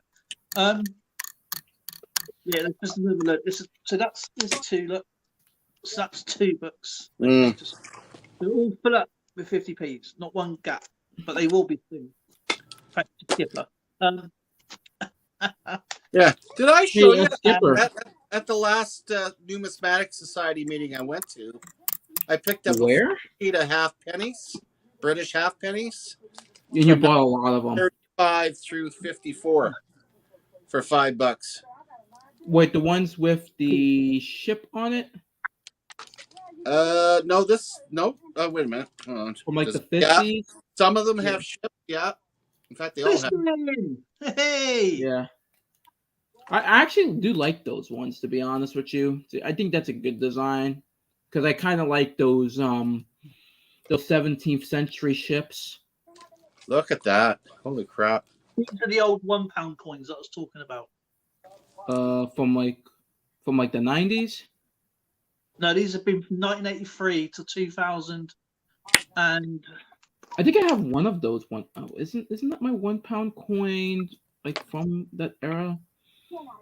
The old round £1 coins before they changed the 12-sided ones was back in 2016. So the last round £1 coin, but was never in circulation, was that one there. No, the only £1 coin I have is the one with the commemorative one for above the Celtic cross. Right. Oh yeah, from like 2001. Yeah. That's the only, and I got that for free. Someone gave that to me. So is that it? Yeah. Yeah. There's actually, I think there's 2 of those going around. I'll just check through. There's a Celtic. Yeah, there's 2. There's one from. I've got to count this through. 1983, 4, 5, 6, 7, 8, 9, 10, 11, 12, 13, 14, 15, 16. Hang on. Let's have a look at this. Right. Louis Prima, 1937. Yeah, there was one. Oh, do you know what? I can't see. Early Louis Prima, huh? Yeah. Oh, that's nice. Yeah, there was 2 in circulation. One was in 1996, and the other one was in 2001. So that's the one from 1996. Okay. Oh yeah. I like shiny.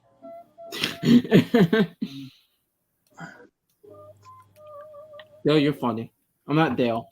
Skipper. Oh, look who's blistering barnacle magnets in Patriot Prospecting. You didn't notice that? Just right. pop. I'm playing. The thing is, right, within 2 years, they made 2 of the Welsh Dragons. So they made a Welsh Dragon the year before, they made a Welsh Dragon the year after. This is actually quite ironic. So one was in 2000, the other one was, I believe, in 2000. Hang on a minute. No, it wasn't. Yeah, so there's 2 Welsh Dragons. 2 different years. I think they're really, really nice looking coins of the Welsh Dragons. Yeah, they are nice. I you know, I can't even be bothered to look at the date of the. I just whack them back in. Then we got the 4 bridges, and then another coin that would be is the trial coin. The trial coin of these for the new £1 coins will look like that. Yeah. Oh, that's beautiful right there. That's pretty neat, actually. Oh, hello there, Pennsylvania Patriot. There you go. I'll take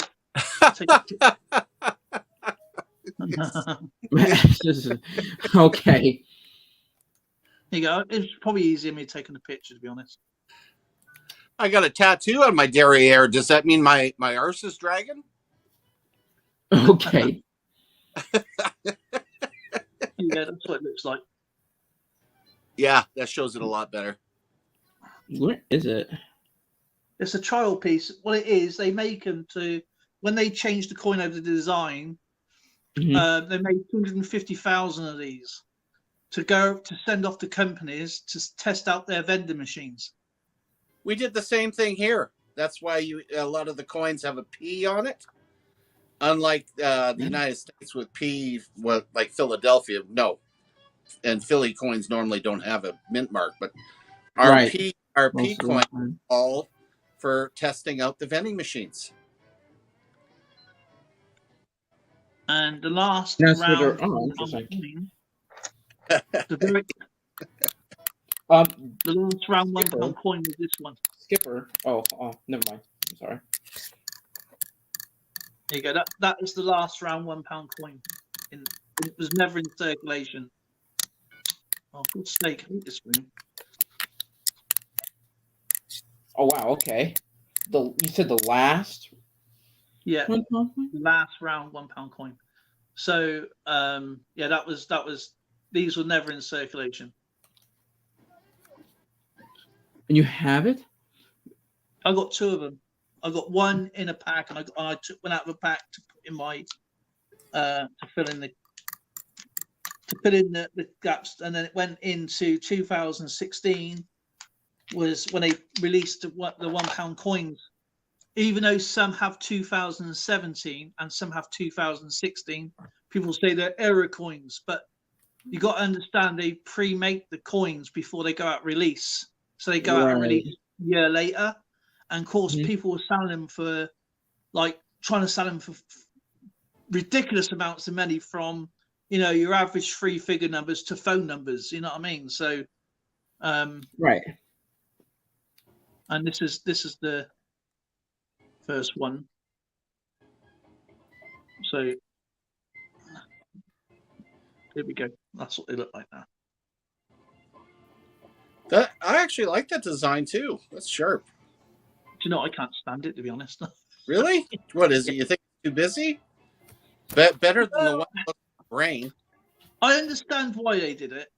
Okay, I understand why, because obviously the round £1 coins were so highly faked and fraudulent and stuff like that. Easy to make. But I think they could have done a bit of a better design for it, especially being a first coin. And the trouble with our coins, especially the pound coins and other money, they don't change it forever. They're quite happy making money on the 50 pences and the £2 coins. They've never changed the design of the Royal Shield. I can't stand the Royal Shield. I hate it. Right? You can't collect them all. You cannot collect every single year because they come in limited proof sets. And they cost a hell of a lot of money, talking almost £200 for some of them. Some of them go for £400. Nobody could, hardly anybody. Oh yeah. Now I know what you're talking about. Yeah. Now I'm seeing them right now. So the large £1, the large 50 pence skipper would be like this. See you later. If I show you a different size to the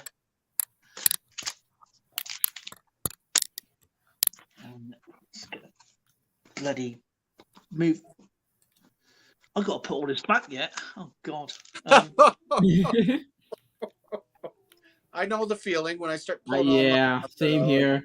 When I bring something out and like when I end the stream, it's like, oh man, do I really have to put all this stuff back? they look the same size, right? They're not. They're actually. This is like quarter the size, and the thickness of them is like. Oh, damn it! Wrong way round. Come out this way. There you go. Yeah, quite a bit different. So this is what I grew up with. So when you had the few of these in your pocket, you knew you had many because the holes in your pockets. Well, it was not a case of if, it is a case of when. You know what I mean? So, and then you had your 10 pences is twice the size. Then you had your 5 pences was like the size of our new 10 pences. But your notes are paper. And our banknote, as I was saying to you, that when they got rid of them in 1983, the pound notes. When my dad gave me my first round £1 coin, 1983 coin, I thought, what the hell is that? I'm not rich. You know what I mean? I felt like I was done over. I thought, hang a minute, I've been digging the garden, all sorts. For what? For this thing? What is this? This is not a pound.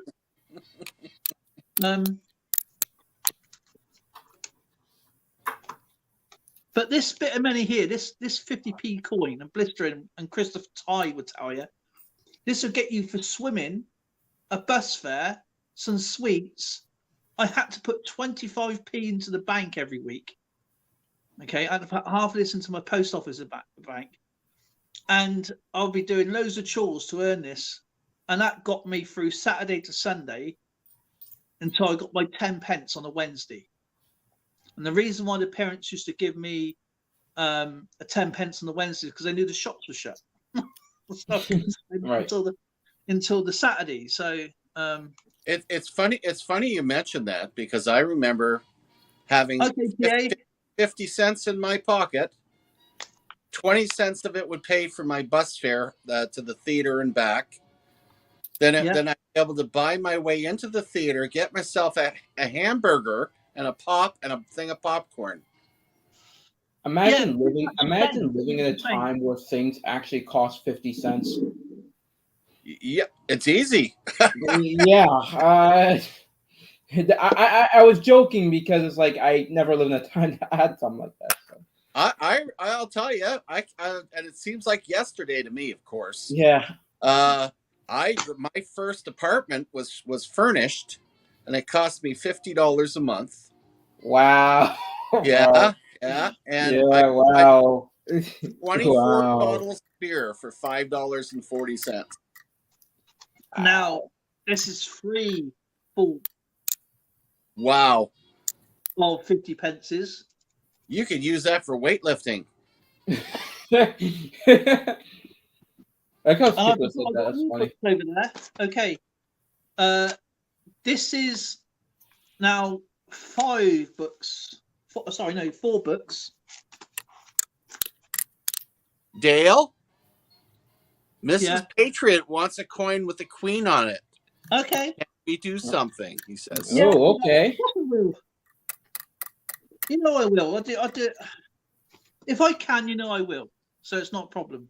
I mean, you got plenty of those. You're literally from the UK. Well, you would think so. He's on the island, all right. Yeah.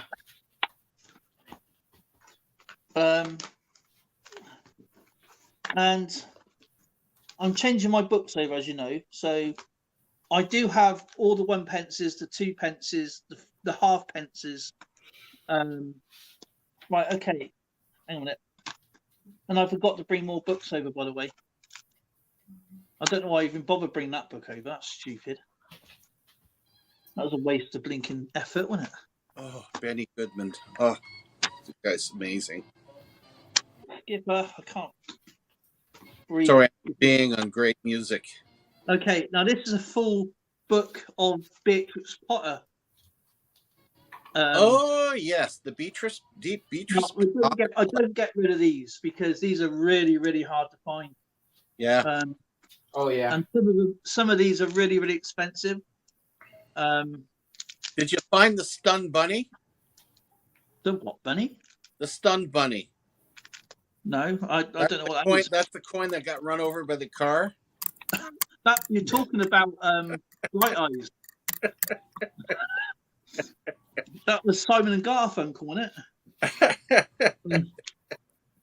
it?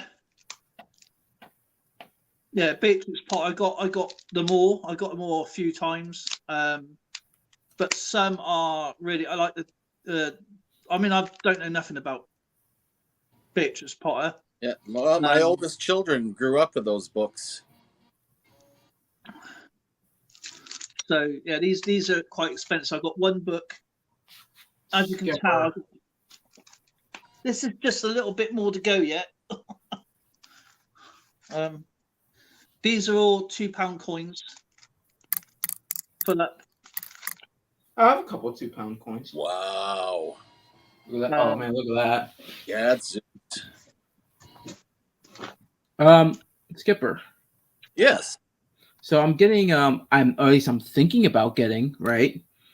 A 200 banknote lot. Where from? All over the place. They're all random. Oh, so you're just collecting from all over the different places and compiling it. They're all circulated. They're all piling. Yeah. Yeah. Some of them are in great condition. Some of them are just in terrible shape, and they're all from like different places and different time periods. So it's literally anything. You know what? That's a great part of our collecting is banknotes. I mean, the U.S. tend to have a better variety, especially when it comes to errors and you get into your star notes and all the rest of this stuff.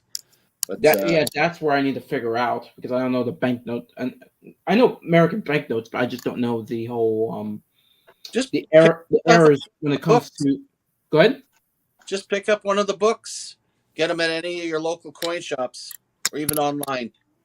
Yeah, probably have to look through that. That's what I was wondering too.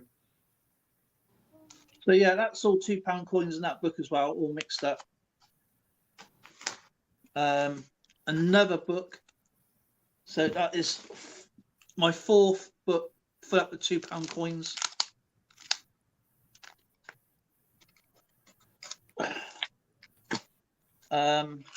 My fifth book full up with £2 coins. Here goes all your Lord Kitcheners there. Look. Yeah. I don't know how many in that page is. 4 on that page, 5 on that page. Sorry, 5, 6, 7. Yeah. We've got the Mary Rose, the Magna Carta, Great Fire of London. Actually, I got 2 of those in that book. You got the battleship with the flag error? Yeah, I got that's in my other books. I've got to bring them over. The Trevithick, the King James Bibles, the Robert Burns. Greg, I got them all. I got them all, and I'll show you something that's actually quite funny in a minute. Which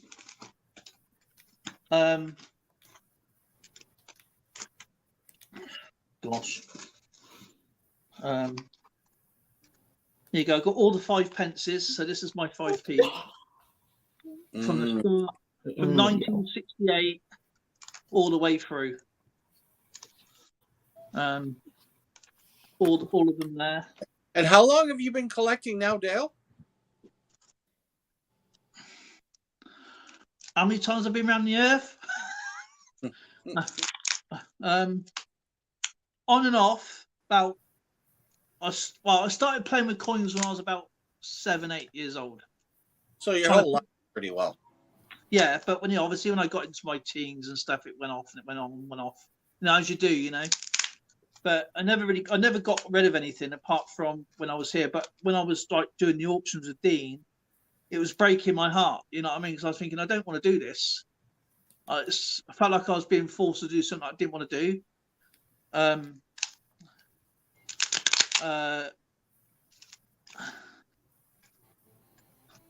but yeah, it's, and then these go up to. I got some in. Obviously, I got my coin. Some of them are in really good condition, and they're the ones going back from 71, 83, 84, 85, 86, 87, 88, 89, 90, 91.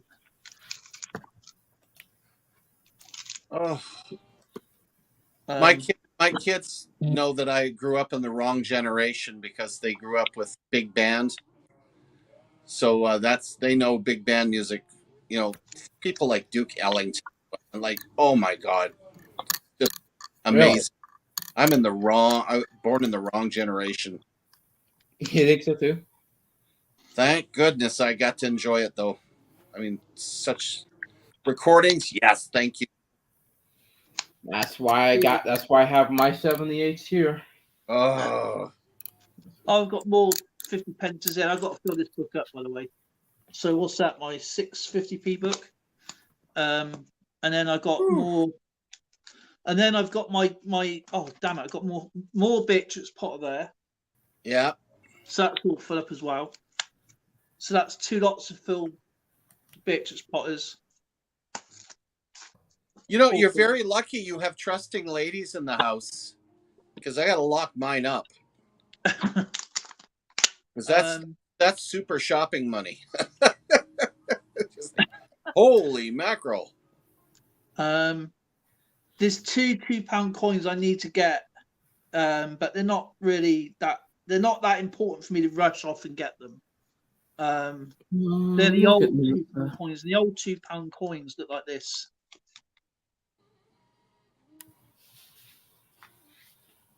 Oh wow. Yeah, that's a shiny. That's a proof, definitely too. No, you'd be surprised. It's actually a circulated. It's actually circle. Wow. Okay. Yeah, I've had these since from the start. So that was from 1989. And then obviously I got these are my date runs from 1986 up to 1996. Okay, so that's all my date runs there. And then where's my other book? And then my book goes from up to 2013. So 86 to 96. Obviously that's the 6 I need. But I need 2 of those, and then I got from 1997 to 2013, and then from 2013 upwards. Mm-hmm. I think I know where this is from. But the funny thing was, there's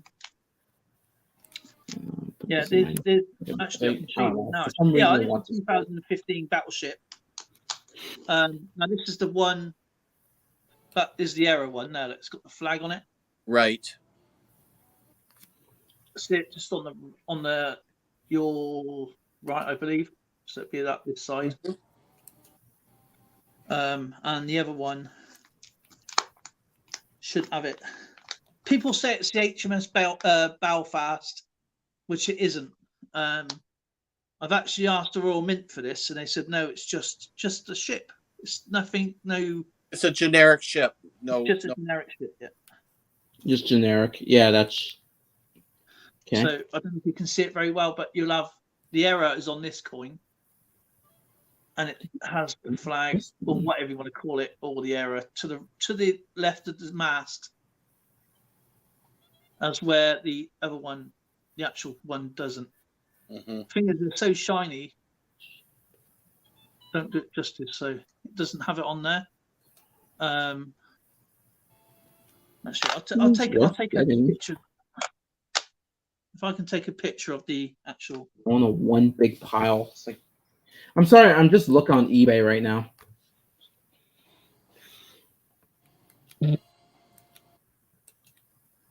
Right. Hey, before I get this note, see that there's nothing on the mast there. Yeah.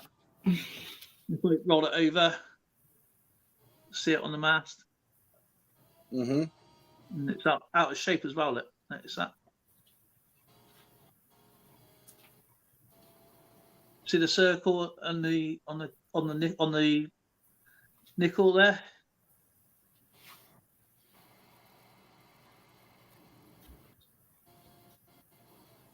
Mm-hmm. So that's a pretty cool error there. Come back. Because once they're in my collection, these are the ones I do videos on. But this one here is 2017. I've got a 2017 coin. Obviously, I've got the coin set. This one here I found in circulation. It's not supposed to be a circulated coin. It's Jane Austen coin. Right. And I found it in circulation. Well, that was a good find. So Yeah. somewhere along the line, it's broken up a coin set, and I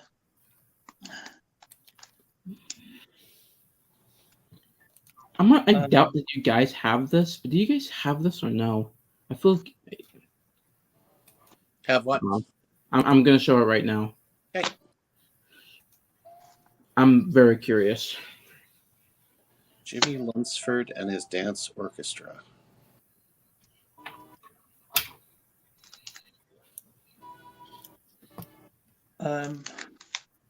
This and one, then the 1986 20p coin is the only 20p coin that is. No, I don't think I have that one. okay. More random. I mean, I Oh, found yeah. I found a good listing on eBay. I might get that and the and probably I might get the 200 notes. So yeah, this is the 1986 20p coin that was not supposed to be in circulation, and I had that in change just down the road a few years ago. And he gave it to me thinking it was a foreign coin. I thought, no, it ain't. I know exactly. Look at that. I know exactly not- what that coin. Considering a circulated coin, say the 1987, yeah, a circulated coin would look like that. Mm-hmm. You see what I mean? It's really, it stuck out like a sore thumb. So talk about the right place at the right time.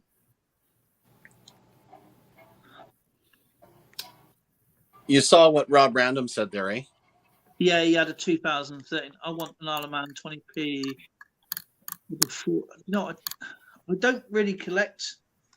I do have quite a few territory coins, but it's something that is like their coins are so nice. And then the other coin I do have is the undated 20p, Yeah, which I he didn't said- even know I had in my collection. Yeah, Skipper. Rob says I had a 2013 Shield 2-pound coin and it's changed the other day. So yeah, that's a nice coin. That'd be so yeah, this is the undated 20p. Skipper. What I'll do, I'll get myself a bigger minute. And there's no date on it.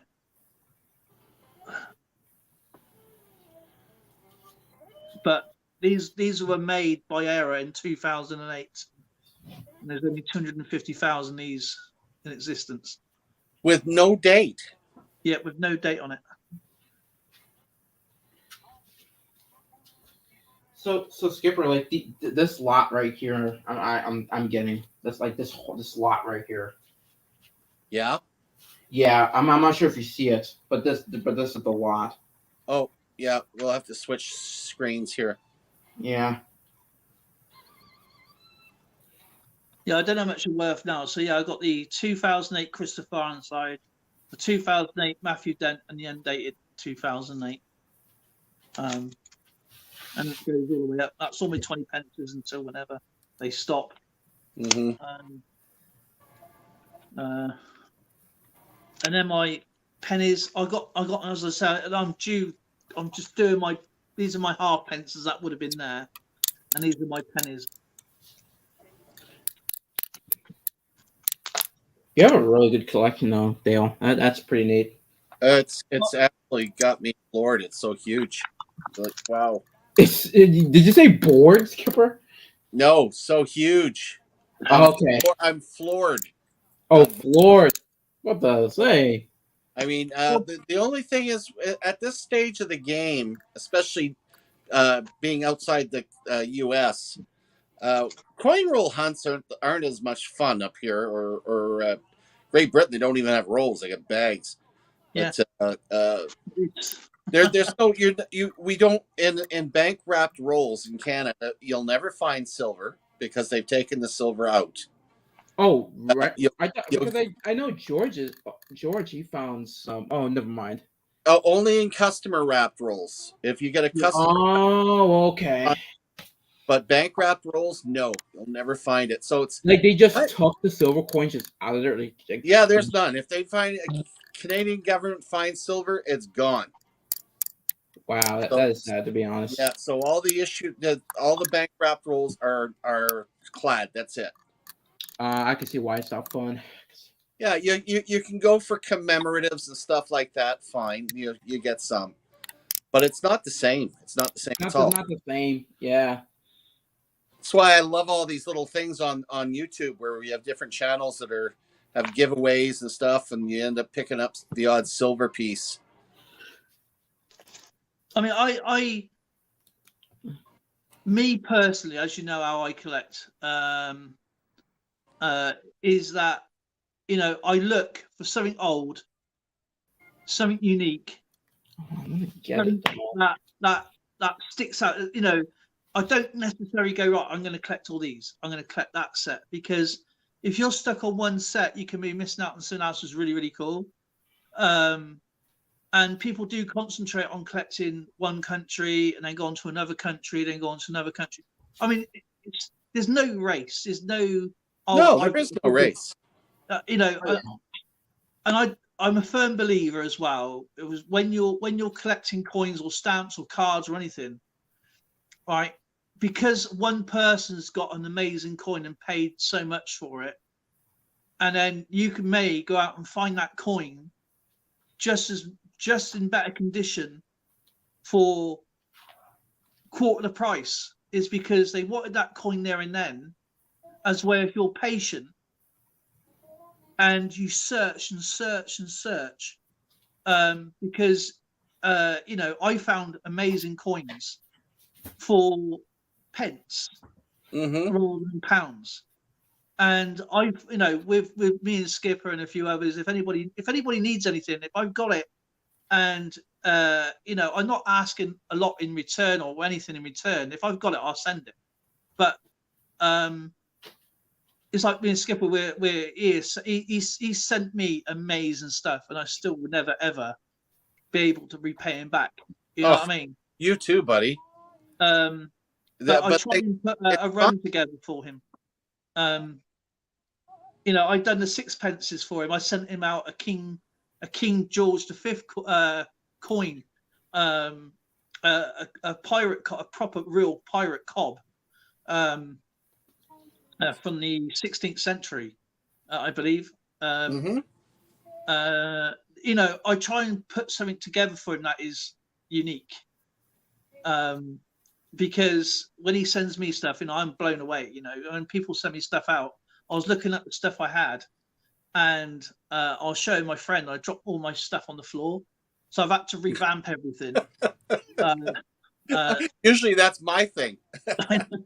It's sort of transferred over to the water. It's contagious. I've put a coin in the bloody post, and I've, you know. But man, I've got books. I mean, it's not about who's the best, who's the biggest, who's the brightest.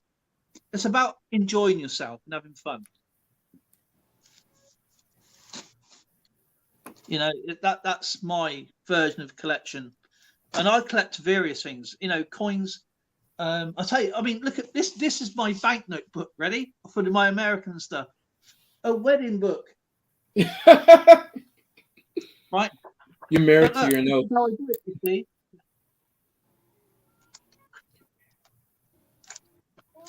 That's all silver certificates. I have like a lot of those. Red seal, $2 red seals.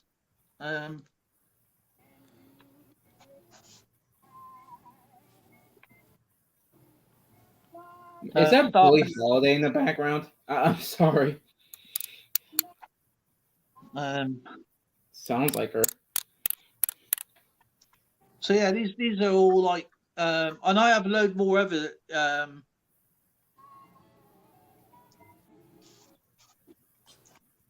But yeah, I mean, I picked this book up for like what, £1? This book, and I got my World Book collection as well. Then I got my British coin banknote collection. Right. So yeah, these are all what people spend. These are like sequential banknotes. And I put people's names to where it starts and finishes, and that's how far I got to with the sequential. But now I run out of space now, but I'll get another one. Do you know what I mean? Right. All I'm going to do is put my channel sticker over that.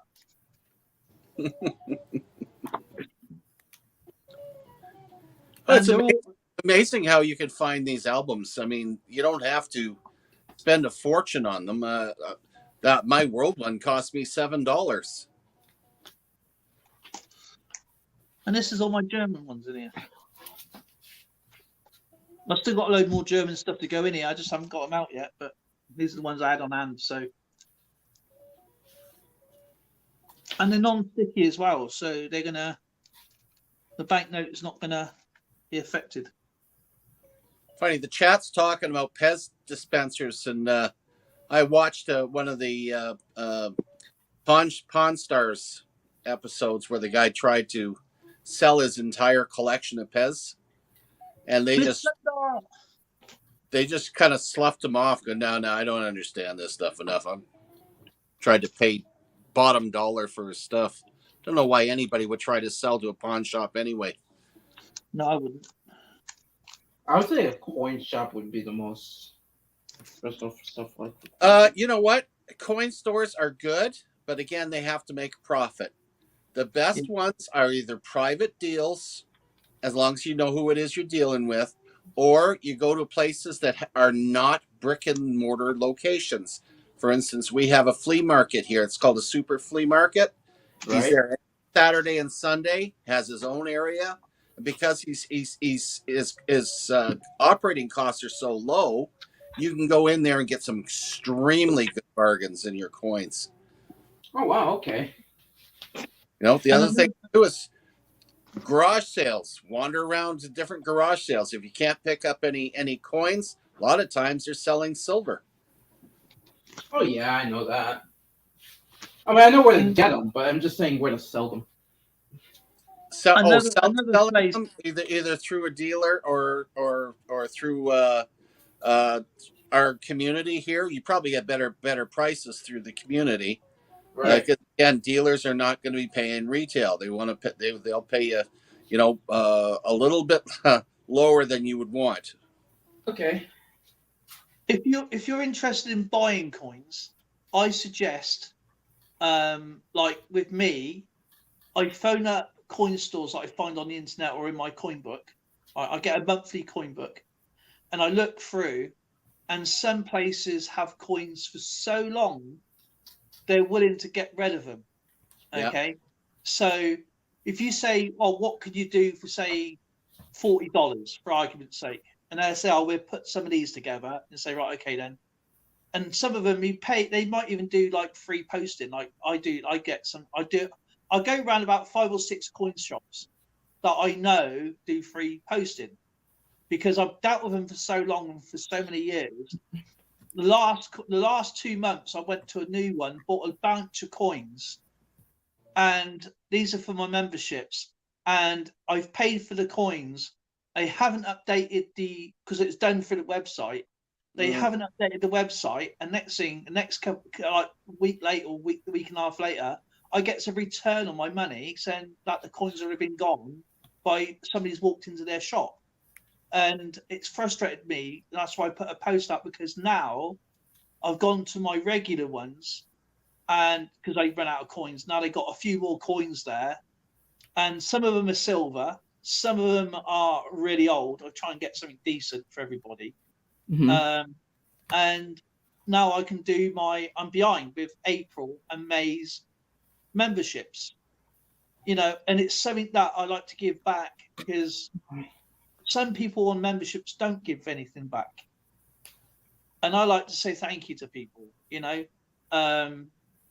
wish I could give everybody something, but I don't have, I don't make that much money on YouTube. And it takes me a couple of months just to get past the 60. You got a marker, a £60 marker to get past, and it takes me a couple of months to get past that. I don't get very many views on my videos, for I don't know why, but I can't force people to watch, your videos. Right. So, it's Yeah, just the I'm fine with way things are, But now I can now do I've got everybody who was written down on those months that was there, because some people's left membership. So, but they're still entitled to win something because they were there before they cancelled. But I still got people who hasn't sent me their details that has won something. Yeah. Yeah. One in particular. Yeah, I've got his stuff, and he's got silver. He's got silver ounces in his back package, and he's wrote to me, but he won't give me his address. So that's going back 6-7 months ago. Yeah, it's getting a little long. But they're still his. They're still. I keep hold of everybody. I've seen channels go, right, you've only got 7 days to do this. I've only got 24 hours to get in touch with me, or else. Sorry, but I don't work that way. You're entitled to it. You're entitled to it. It's nice to see Miss Sundot here. I hope Miss Sundot is doing good. And I've got another book here I wanted to show you, which I'm starting to find. I've got 4 of these coins now. I'm pretty sure you can guess what they are. There. Okay, these notes here, I'm getting right here. All these notes. And I just want to look through them. So. Well, you're going to have fun. Oh, definitely. I'm definitely going to have fun to look through them. So. That's it. Cool.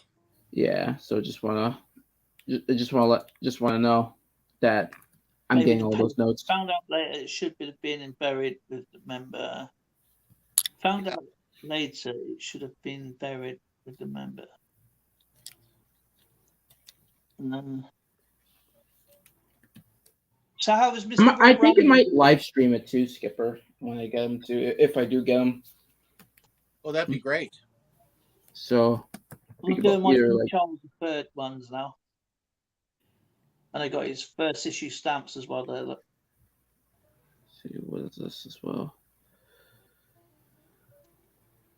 Yeah, so my next project isn't even coin related. I got to get out and get some sheets for an album. You said sheets and an album? And an album to put stamps in it. My collection of 1994 Santa cards. I got the whole collection now. Okay. And it's Santa Claus through history. Santa Claus through history? Interesting. Yeah, all the different countries, whatnot. So it's very cool. Yeah, and who sent that? Was you that sent me the first ones, wasn't it? Yeah, did I? Yeah, maybe good to resell some. Like, I like these. Skipper, you're always pointing fingers at me. Blame Zoe. Oh, blame Zoe. Okay. They may have fell in the box that I sent them to you, but it still Zoe's hand that put them there. Ah. So if you do a fingerprint test, you'll probably see a mix all over the blinking card things. I mean, she does a lot of dealings with cards, especially the older ones. I've got a lot of football ones, and as you know, I collect wax packets from TV stuff. I haven't got any for last year, and I also collect Hot Wheels. And Polar Bear and EAC sent me amazing cars. I don't know if you've seen them, but they're up already. And now I've got more. I've got to compile a list together to finish off the sets, because over here, what really frustrates me with Hot Wheels over here, we've got loads of places that sell Hot Wheels, including chemists, the pharmacy, good chemists and pharmacies, the beauty places, the garages, toy shops as normal, the grocery stores, but they're the same cars, you know. So to actually get a complete series is really difficult. I managed to get all the Batman series. I'm getting the Star Trek series. That's what I'm going to get. What else is there? I need to finish off the artwork series and the Hot Wheels space series. So that's what I'm after. Do you try to get the red rimmed ones? Oh yeah, the red rim. The red line. Red line. That's it. Yeah, I'd love to get some red lines, but that's more American, but really expensive series. That's the most expensive series. Is the red lines. But yeah, I suppose if I was to go to a toy fair, and look properly, you know, but you're more likely to see them at the packet, all customized and stuff like that. I like to keep things, you know, we've all done it. We've all got cars out and painting them up ourselves as we were kids. Oh, you and me both. But you know, I like to keep things in the box and original, because if you notice, a lot of the toy stores has changed tact. They don't have toys to play with anymore. They're all more aimed towards the adult collectors. Yeah. Even the blind bags and stuff like that, they're all aimed towards collectors now.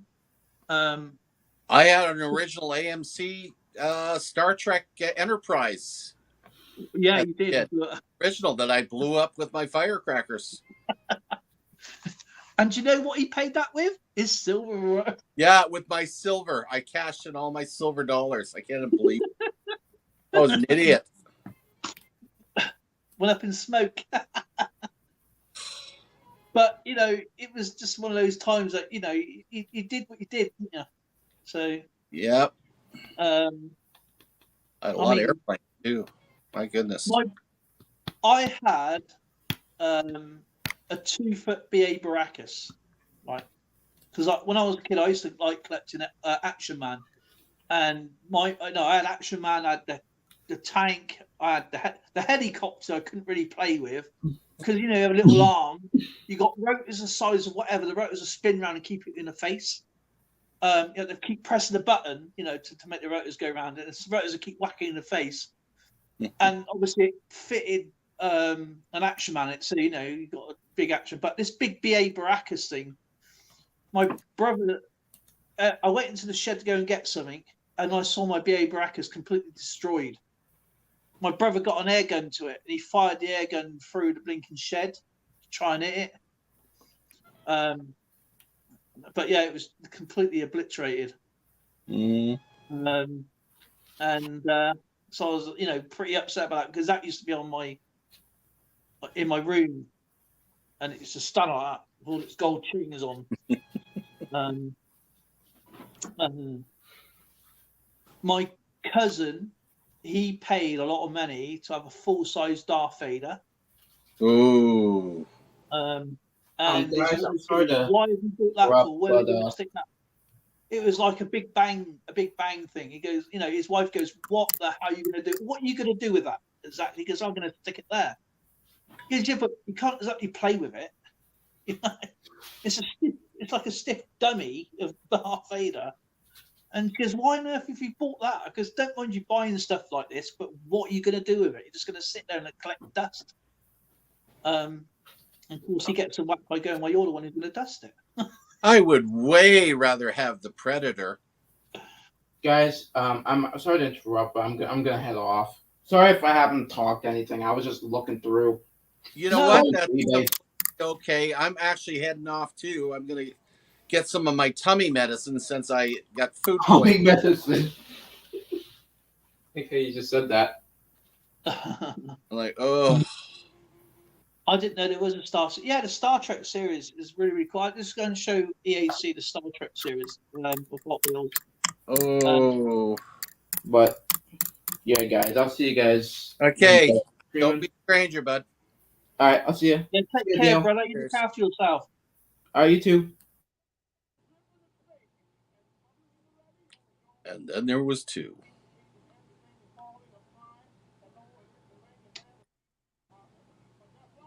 There you go. Is the Star Trek? That's That's the Vigilance, I think. No, Vengeance.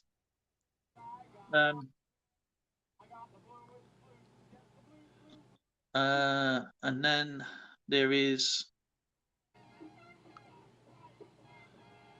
All my Star Trek ships are now part of my Christmas tree. Every year I would pick up a new one, and my tree is filled with ships. Yeah. Good old days. and once I've done with this, my next one is going to be getting all the Big Bang figures, and then the next one after that is going to be the complete set of Rocky characters from hopefully all 5 films. Mm-hmm. And then I've just got 2 more of the Game of Thrones figures, which I got statues, and I've already got some of the Star Trek dolls. So I want to finish that series off, and then that's it. Then I'm just going to carry on with Hot Wheels and the stamps, and hopefully we can build an extra house on the house. Yeah, you pretty well have to. I know the feeling. Yeah. Yeah, you dug down. That's what you dug down. Tracy, every time she comes in, what else are you collecting now? Yeah, okay. I'm trying to make it so she doesn't think I'm a hoarder. Yeah, I said to Zoe, I goes, today, I goes, do you know what I'm going to do? I'm going to start building models again. She goes, but I don't think you really want me to do another collection. She goes, no, you bloody ain't. I haven't got room in my. I'd have to buy a new cabinet, and I don't know where I'd put it. I said, Oh, honey, can I put one upstairs in the living room? No, you won't let me. yeah, it was. EAC said, Polar Bear says, EAC had the Enterprise long gone. It's Yeah, boldly gone when nobody has gone before. as his mom. Jesus, it's got to be 1965 or something. Yeah. Long. I can't believe I finished. Do you know what though? I remember. I watched a lot of this Star. Obviously, I love Star Trek. I prefer. Mhm. I like Star Wars, but I like Star Wars to a point as where now the story's lost. Do you know what I mean? It's all confused. They're just trying to make spin-offs off of spin-offs now. The best one they've had since TNG is definitely Voyager. I love the Voyager series. Yeah, the Voyager series. I like the Chris Pine films. Yes, they were well done. They were well done. I'm still going to watch Enterprise because it's part of the franchise. I look at it like it's an alternate universe because it didn't fit the original chronology. They kind of squeezed it in there. Yeah, because it didn't even go to I think it was only on Warp 1, wasn't it? Yeah, and the other thing too is that Enterprise looked better than the 1701. I mean, it was like really nice. Yeah, it seems to be like an afterthought, really. Well, yeah, someone dreamt it up and said, "Okay, we'll slap that in there as pre Kirk." Yeah, because it was supposed to be like I can't remember the captain. Was it even Chris Pine? Was it? Was it even? It wasn't Pike. Pike. It No, was that's right. Archer. They should have done that really. I think if they'd done it with Pike with his son, I think it would probably been all right. But with the best film from the original Star Trek was definitely The Voyage Home. Oh, bar none. The comedy The that was Genesis was awesome. Bar none, that was the best one. I bought the Galileo taking on and went to work the next night. I heard it. Ooh. Yeah, the one with the motion picture was kind of terrible with Khan. The terrible one was Finding God. Yeah, it was Voyager. It was Voyager, but it was Voyager. Yeah, that was really. Yeah, the motion picture. But because even the crew, even the cast didn't like it because it wasn't written the way that they wanted more visual than action. Yeah. But the one with Khan was good. Oh, the Wrath of Khan. Yeah, the Wrath of Khan. That was because obviously that's like from an episode with Khan when they first met Khan, and they dumped him on a planet, and he's been like waging war ever since. You know. Yeah. Apparently, Polar Bear says yummy is in the Voyeurs. The Voyeur was good. No, it's Voyager, not Voyeur. Yeah. Voyeur. Well, the actual name of it was called Vija, wasn't it? Vija. And he missed out a couple of when they realised it was actually was it Voyager 1 or Voyager 2 they found. I think that was Voyager. It grew into its own intelligence, didn't it? Yeah, that's because it went to the machine planet and they doctored it up. Yeah. But yeah, I like the Voyage Home. I can still watch that. If that's on now, I can actually quite happily turn it on. Yeah.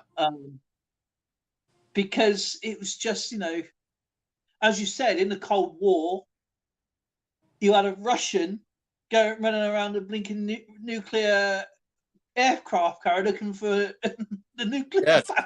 I am looking for the nuclear vessel. Oh, it's in Alameda. And then you got what's his name? Oh, do you know what was his name? Captain Sulu. What about he nicks a helicopter. Oh, goes, yeah. Have you done this? And definitely this guy's like what 400 years old, and he goes, "Yeah, I flew these in my training." What are you? I thought that'd be like a museum piece. You know what I mean? No. My favorite part was Scotty when he was talking to the computer, picks up the mouse. Hello, computer. Yeah, when they're making the glass. How quick? Yeah. No, that one, bar none, was the best one. Yeah. Oh, that was good. Computer. Blah blah blah blah. I can talk all night, buddy, but I gotta get going to the chemist here. Yeah, okay, brother. I understand. I'm sorry. No, don't be sorry. I've enjoyed myself here immensely, and I've enjoyed everybody else that have come along and tagged along. The people coming out is absolutely wonderful, and we will be starting the games very soon. Let me get my membership sorted out, and at the end of the month, very soon, I'll be doing Battle Chat again, so people have a chance to win something. And then we got our treasure trove to do as well. Sounds great. And hopefully that'll attract more people in. And people want to talk about their collections, please do so. Come up. Yeah. Absolutely. Because it saves me and Skipper a job. Catch you later, guys. Right, take care, everyone. Have a good night. And I'll see you. Have a great weekend. Bye, everybody. Thank you for being here.